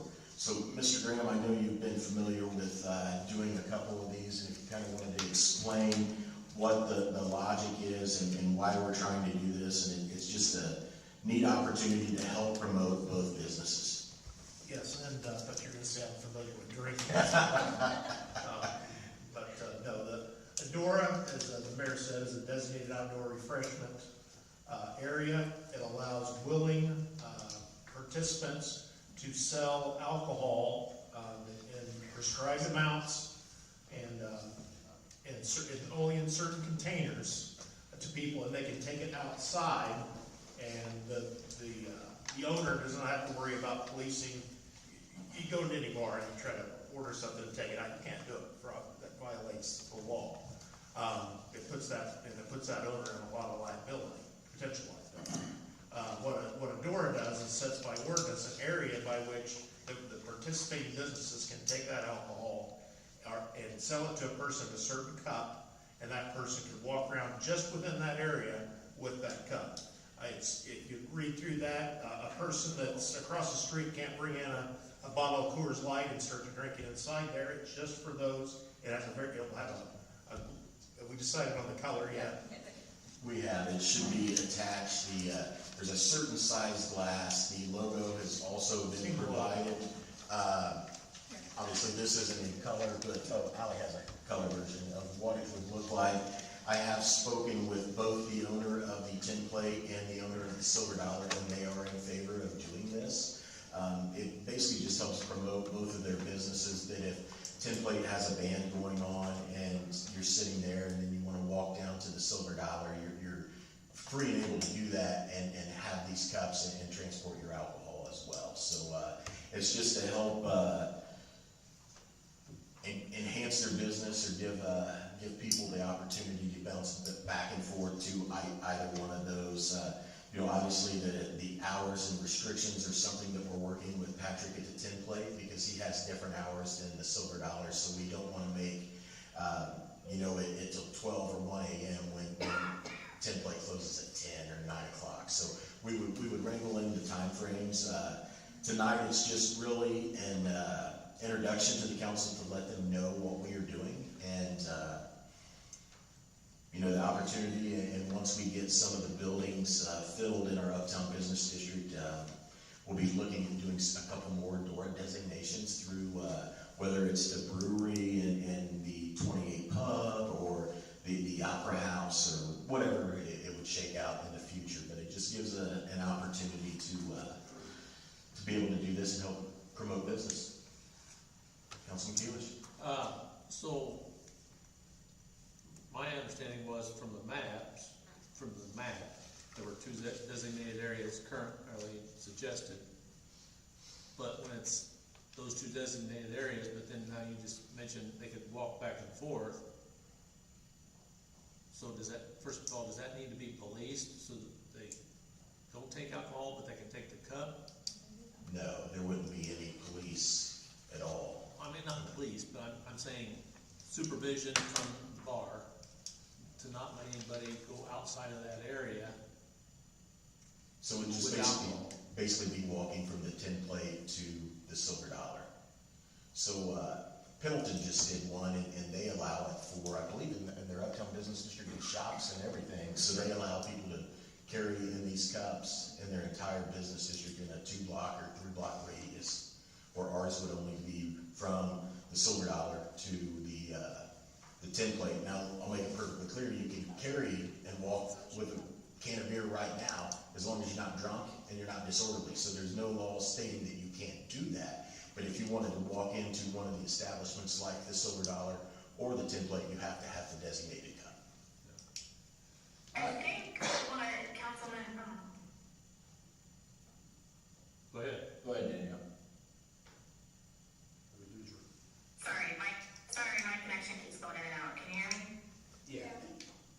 Okay, so I think maybe what Councilman Keelish was maybe referring to, I spoke with one of the bar owners, and I know one of the concerns they had was, you know, if someone leaves Tin Plate with the cup, who's to say they don't stop at their car and fill the cup up with something else or a little more than something and then go into the Silver Dollar? So I think that's what he's maybe getting at is how will that be policed? Will there be like someone from the bar outside that like watches this area as people are coming and going? And I had a couple questions too, so, and we can come back to what I just said, but have the residents in the area, the ones particularly that live in between the bars, have they been made aware of this, and what are their feelings? They have been notified. I believe the owner of the Silver Dollar may own one of the houses, if not 2, on that block already, but they have been notified the complete sidewalk would be redone to encourage walkability. But we have not heard any negative feedback from any of the property owners, and the 2 business establishments were both very excited that we would even consider this. Yeah, I like the idea. I would like to get the blessings of the homeowners of Shirley. I do feel that is important. I understand Danielle's concerns, and their concerns are mine as well. And I'm sure with some tailoring to what we see here in front of us, I'm sure we could, it's because you're just introducing it today. Right. So, yeah. So I personally like the idea of it. I do think it will promote business between the 2 businesses that are already there. It will definitely increase, probably some sales in food toward Patrick and vice versa toward the Silver Dollar. So I personally like the idea. And really, it's no different if someone left the Silver Dollar and walked down to the Tin Plate now, just minus them carrying a plastic cup. Yeah, I think there has to be,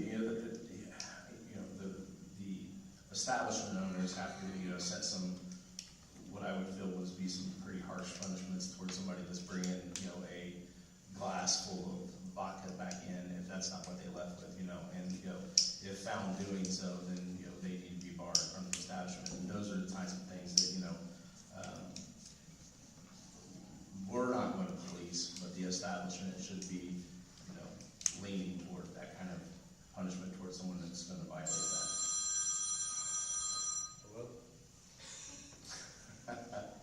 I've got a question on terminology. On section 2, you say there are 7 doors with the potential to establish 7 in and throughout the city. How do we derive the 7? State law. That's the state law. That's your max. population or For any city. any city? I think we stood up thinking about Indianapolis or Fort Wayne, but, they didn't change it for third-class city or second-class either. Well, and it says about the governing body, and I've got where we've kind of, I think, over on the section 9, it says that the designated permittee is supposed to meet with the planning department.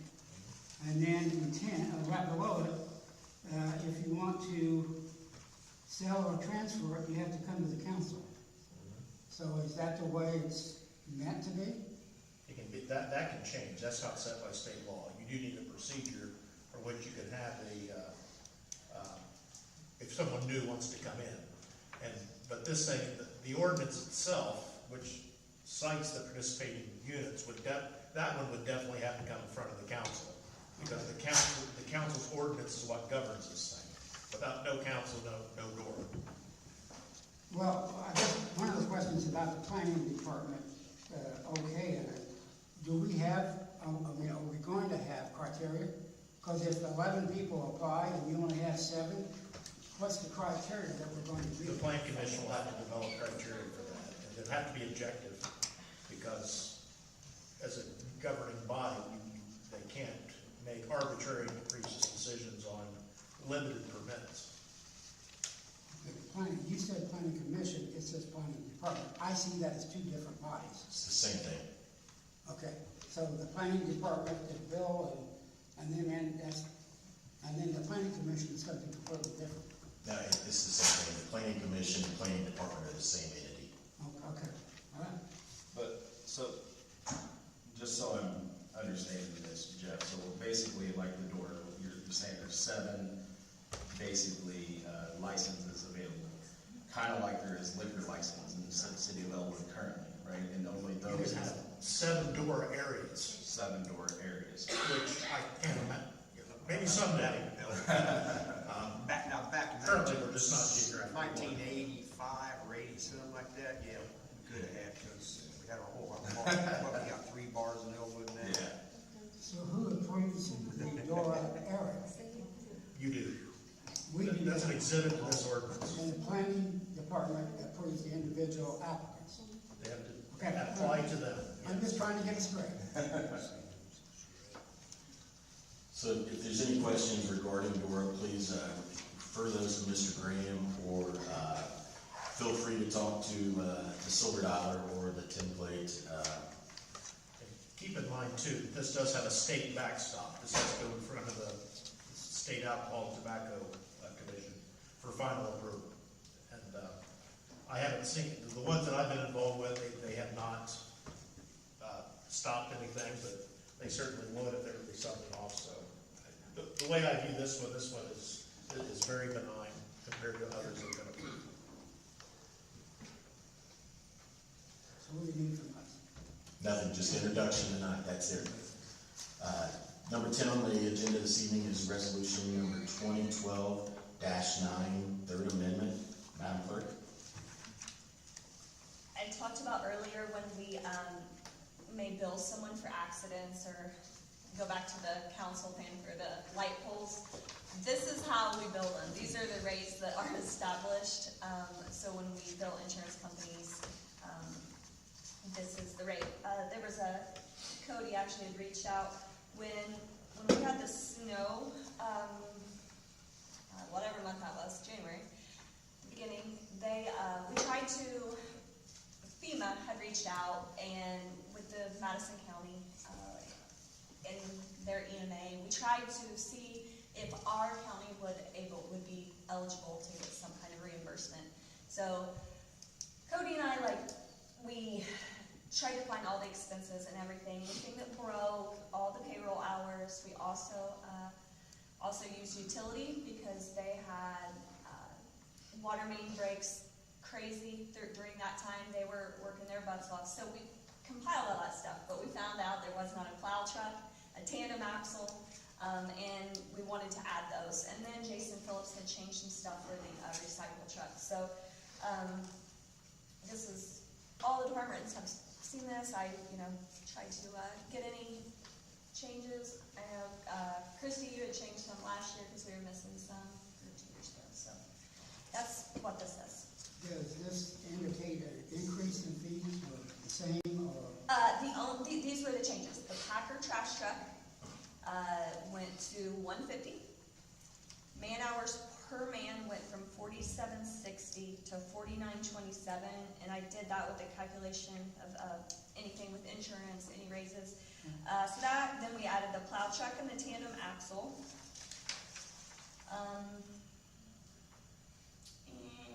the compact baler for recycle, that was added to $75. So those were the changes and additions.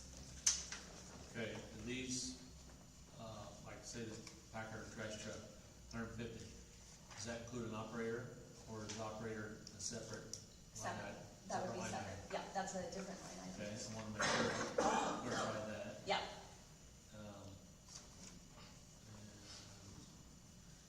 Now, terminology, I mean, plow truck could mean something different to a farmer, so just I'm saying. Oh, well, don't ask me that. Snowplow truck. I get it. You know, before we vote on this, council, and I know you're familiar with the numbers, but I'd like to give a shout out to the Emergency Management Director, Lynn Edens. He has been working his tail off when we were aware that some of this money was going to be available from FEMA. His constant communication of all hours of the night, not only with this part of the aspect, but you know, the winter storm warnings, the severe weather, the tornadoes, you know, that it's nothing to get an email from him at 1 or 2 in the morning. And if anyone would see Lynn out in the community, he is a resident of Elwood, just thank him for the countless hours that he puts in and how he communicates with all municipalities in Madison County, and just does a really, really nice job. And I just think it's a thankless job, because we just expect it, and just give him as many accolades as you can. He worked really hard to try to get us some relief. We ended up our amount for Madison County was not high enough for them to. And I think it initially came out, it was for Hamilton County, and we started pumping the brakes and said, wait a minute, you know, we had the same snow they did, used the same man hours, used the same equipment, so we started putting together a list, but unfortunately it didn't meet the criteria to be awarded any reimbursement, because we did spend a lot of money, after hours, overtime, equipment, making sure that travel was as safe as it possibly could be for residents and visitors alike. So council, what you have in front of you is resolution number 2012-9, third amendment. Is there a motion to read?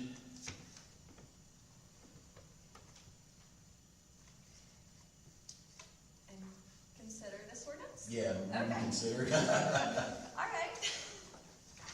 Motion. Got a motion from Mr. Tyner, is there a second? Second. Second by Mr. Councilman Waters and Councilman Abernathy. Roll call, please. Resolution, Abernathy.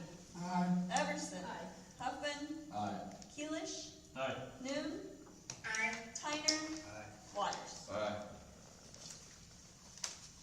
This is resolution number 2012-09, third amendment, resolution establishing hourly rates and fees. Council, we need a motion for unanimous consent to move forward with the possible passage of ordinance number 2012-09, third amendment on the same night it's been introduced. Motion. A motion by Councilman Keelish, Second. second by Councilman Abernathy. Roll call, please. Abernathy. Aye.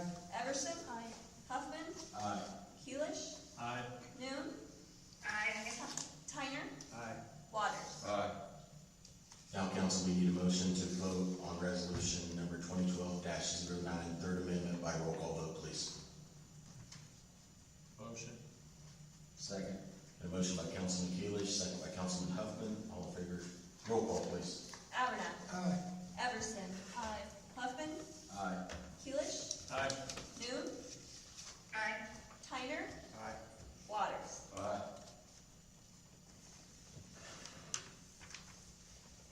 Moving down the agenda this evening, Madam Clerk, handicap parking update. Oh.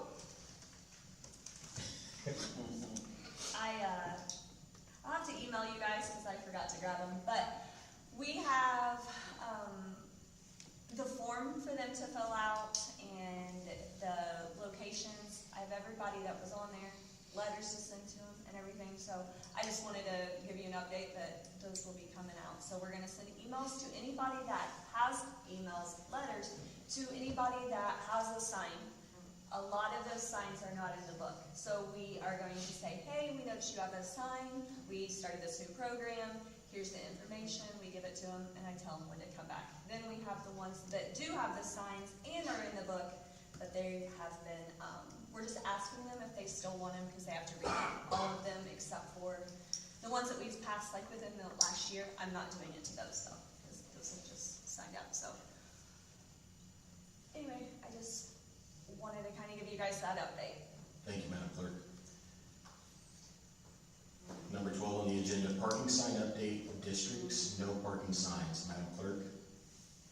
I just didn't know if there was any updates on the parking signs. That's all it was for your guys' district. Council, have you had a chance to drive through your districts to see what no parking signs are, where they're located and compared to the ordinance book?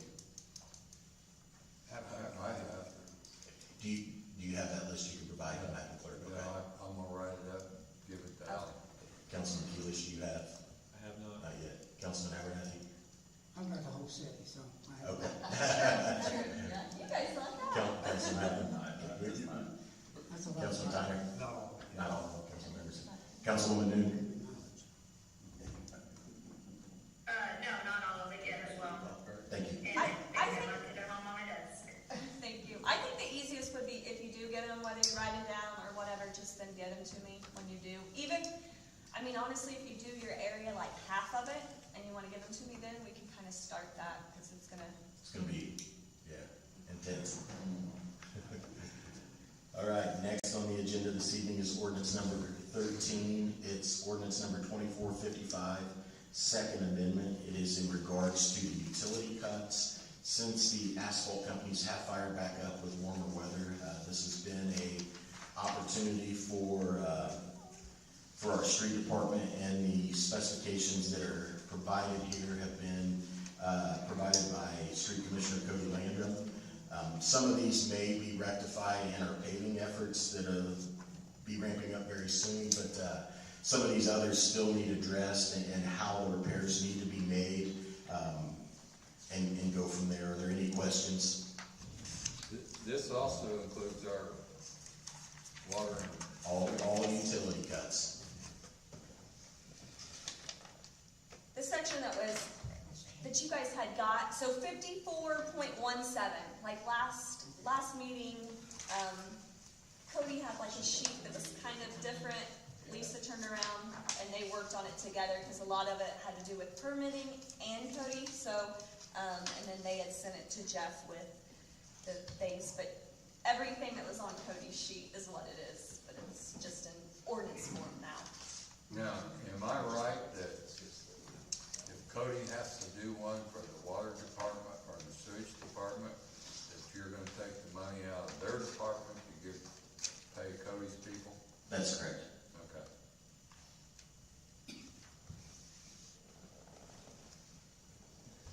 Any other questions?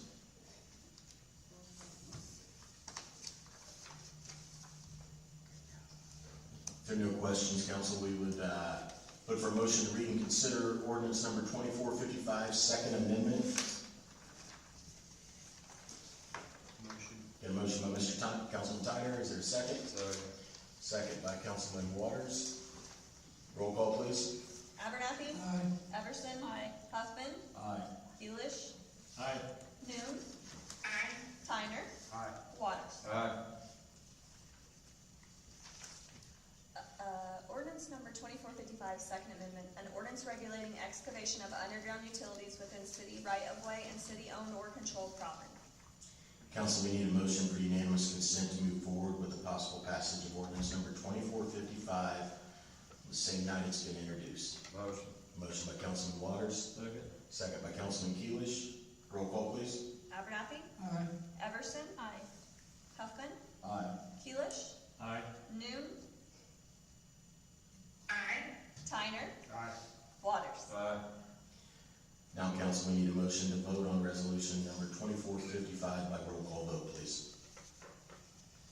Motion. Second. Motion by Councilman Keelish, second by Councilman Waters. Roll call, please. Abernathy, Aye. Everson, Huffman, Aye. Keelish, Aye. Noon, Aye. Tyner, Aye. Waters. Aye. All right, moving on to 14 on the agenda this evening is ordinance number 2500. It's e-bike and scooter regulations. Madam Clerk, is there anything you want to talk about here? I just need to know where you guys are wanting me to go with that. You want me to move forward with the Carmel one? Like, were you guys fine with that? I was. I'd rather. Yeah, I thought so. That you were good? Okay, then I will just proceed to tell him to make the ordinance now. And then, okay, it will be next meeting then. Will you send us a final copy? Yeah. Because I don't remember what all changes we made. All right, council, last on the agenda this evening, I just want to talk about the 2027 budget, the kickoff. Madam Clerk and I have been working with Reedy Financial on starting to prepare the 2027 budget with the new budget committee meeting members, Shannon and Dave. You guys will be brought into speed really quick. SEA 1 really had a negative impact on municipalities and how they're funded. We didn't get much relief in 2026 where we thought there was going to be some changes at the state level. They didn't happen. They continued to push those changes potentially to 2028 and 2029. So I've got something here I would like to read this evening just to give the council an idea of what we're looking at in all departments, the revenue, the expenditures. Just this is the first time in 10 years that we have broken down every single penny so you guys know where every cent is being spent. And it's something that is very important because we are going to be looking at a loss in property tax revenues. So, dear members of the council, I'm here tonight because budget season is approaching for our municipality. The official budget discussions will begin next month, but we are planning in light of recent legislation in the House and Senate that has negatively impacted municipal funding across Indiana, including cities like ours. We are being asked to achieve more with fewer resources, which means we must thoroughly review every aspect of our budget.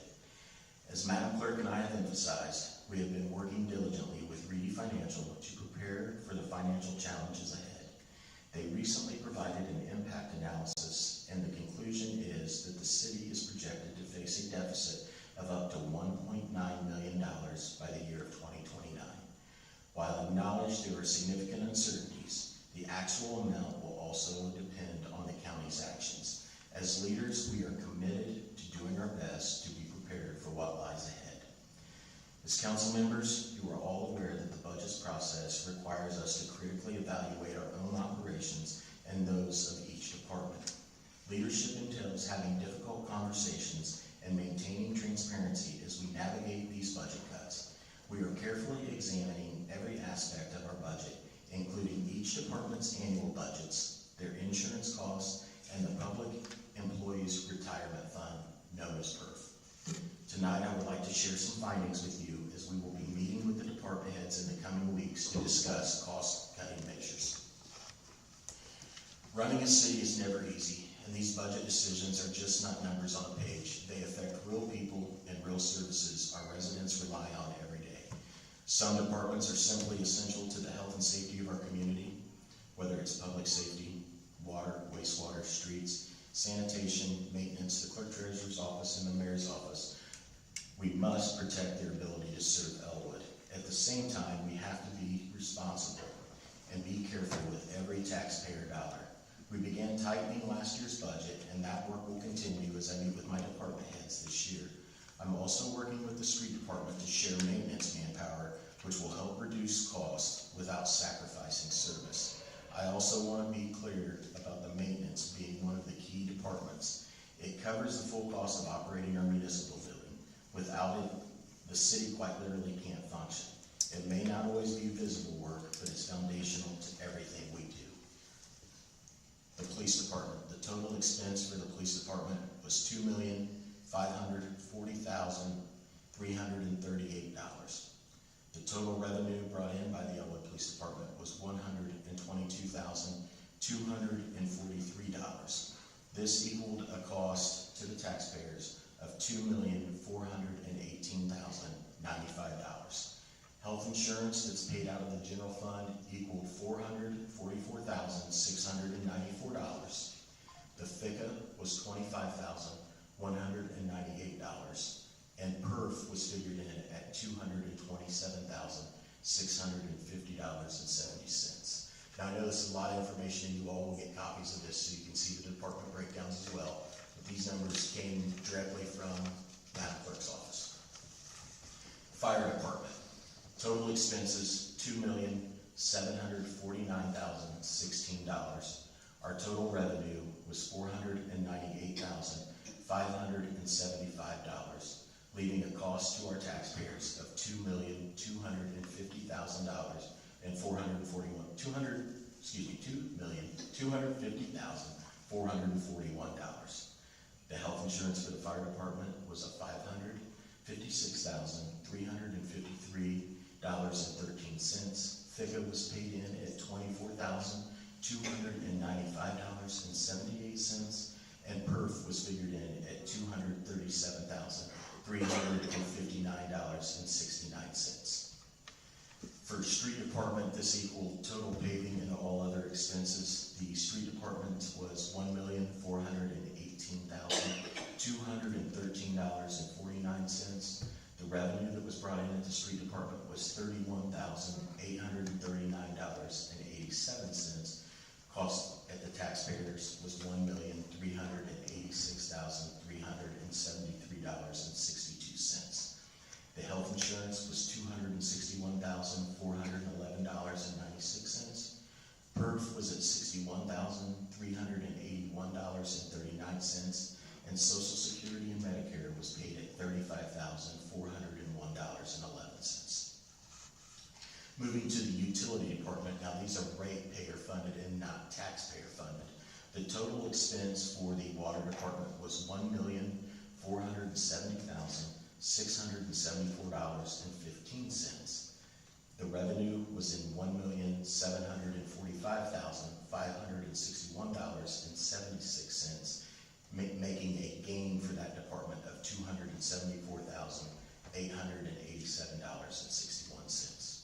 Health insurance for the water department came out to be $244,849.52.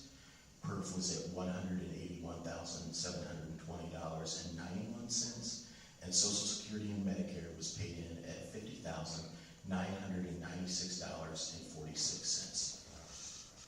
The wastewater department had expenses of $2,729,837. The total revenue was $2,627,352, a cost of a negative $102,484. A lot of that expense for wastewater was continuing to move forward with the agreed order with IDEM, so some of those expenses just could not be avoided. The health insurance was $190,366.87. PERF was paid in at $140,430.82, and Social Security and Medicare was paid in at $26,791.91. Moving down to recycle and sanitation, the total expenses for recycle and sanitation were $649,292.41. The total revenue was $654,825.76, which means that the recycle and sanitation brought in a positive net gain of $5,533.35. So for those of you that have been with me for a while know that sanitation and recycle had never made money. Hats off to Jason Phillips for watching the commodity, storing when the prices were low and selling when they were high. So we were in the black in recycle and sanitation, because at one point we were looking at going to an outside vendor company to pick up our trash. We thought it would be more cost effective, but we started tweaking our operation, went to a automated system of our own, and ended up running in the black. So that was very exciting stuff. The health insurance for the recycling sanitation is $31,232.48. The PERF was $11,279.26, and Social Security and Medicare was at $13,104.48. Moving to the maintenance department, which includes our building, the total expenses were at $464,807.35, zero revenue for a cost of $464,807.35. Health insurance for maintenance was $79,627.24. PERF was $20,756.05, and Social Security and Medicare was at $14,177.09. I think once we do our building remodel, the total expenses of this building will go down because a lot of that was spent on boilers and the HVAC system, so I'll be curious to see how those numbers shake out once the new equipment is put in. For the clerk treasurer's office, their total expenses were $204,079.15. Total revenue was $0, with a cost of $204,079.15. Health insurance for that department was $48,574.36. PERF at $12,105.98, and Social Security and Medicare was at $14,579. Moving down to my office, the total expenses were $270,997.36.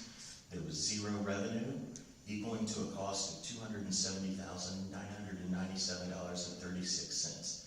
Health insurance is paid at $33,342.76.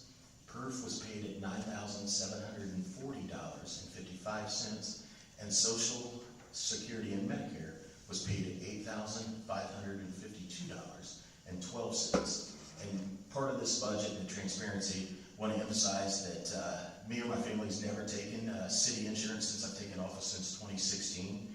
The administrative assistant position in my office began accepting city insurance in April of 2022. There's also the Elwood Golf Links budget that is figured into to our line item. The original project was funded by the Redevelopment Commission, and they were able to fund projects until completion. However, once the project was finalized, the ERC could no longer pay for ongoing operations. The role is to fund projects, not to operate them long term.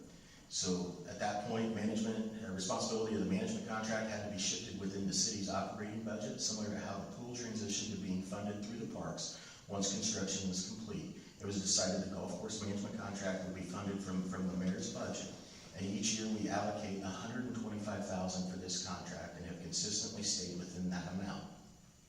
In previous years, any remaining funds were reinvested directly into the golf course. However, this year, due to the financial constraints, I knew I would not be able to continue that practice, and Elwood Golf Links had its best year in history with a total cost of $83,000. This resulted in a $42,000 savings for the city of Elwood. I understand that some of this might look like an unnecessary expense, but cities need amenities, and Elwood Golf Links is a major one for the city of Elwood.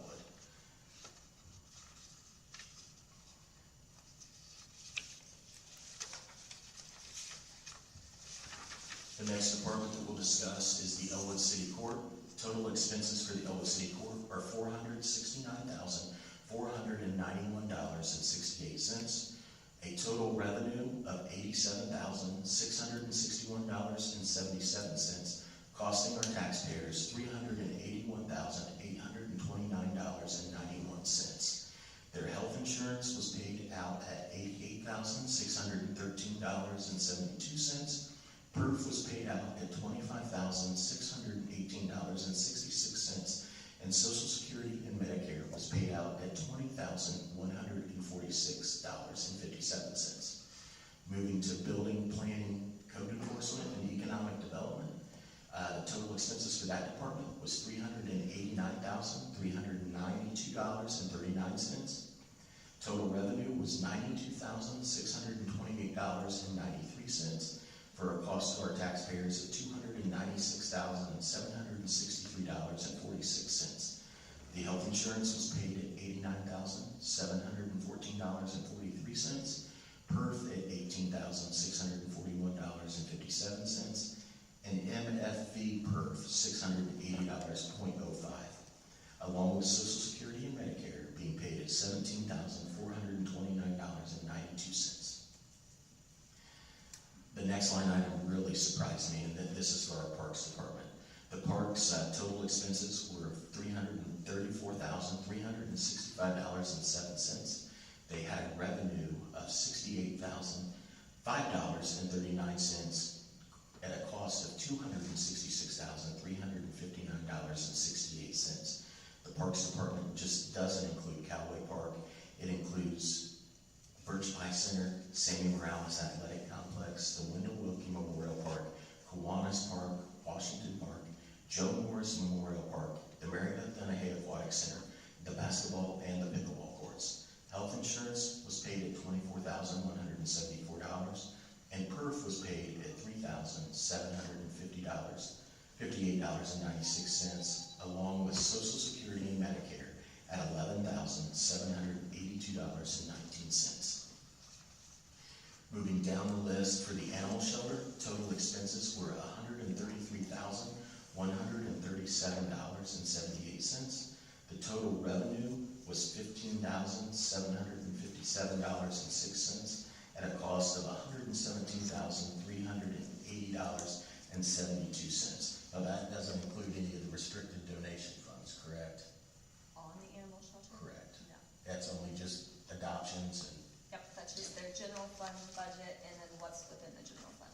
So the health insurance is $11,097.32. PERF was $3,599.99, and Social Security and Medicare was at $6,628.21. Moving down to probation. Probation had an expense of $210,467.99. The total revenue brought in was $130,000 with a cost of $80,340.03. Their health insurance was at $20,208.60. Their PERF was at $14,153.12, and Social Security and Medicare was paid at $11,330.02.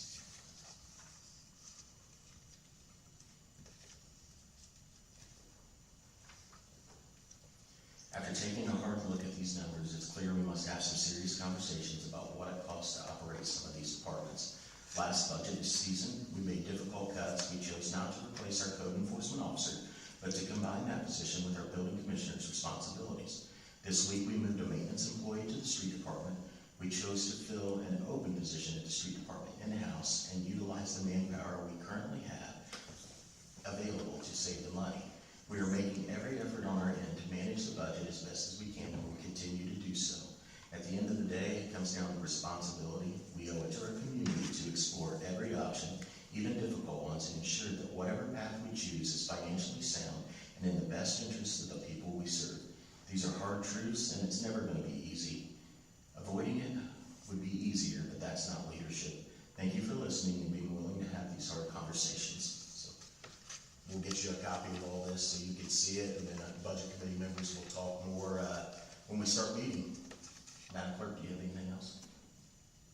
No, I have everything broke down. That's a lot of information, It is. so And Mandy has copies. Ally has copies. Allie's got it, thank you. So that does wrap up the agenda for the Monday, April 6th meeting. I'd entertain a motion to adjourn. Motion.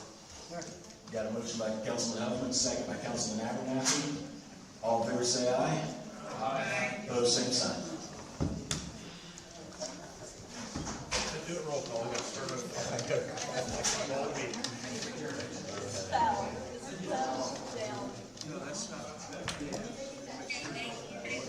you're welcome. I'm sorry we couldn't do it on either of our computers. I think in here, that's my deal.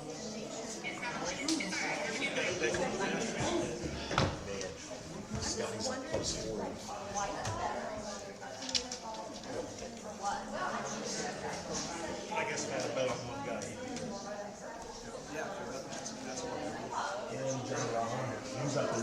towards the top. Towards. Use your hands. Got me good.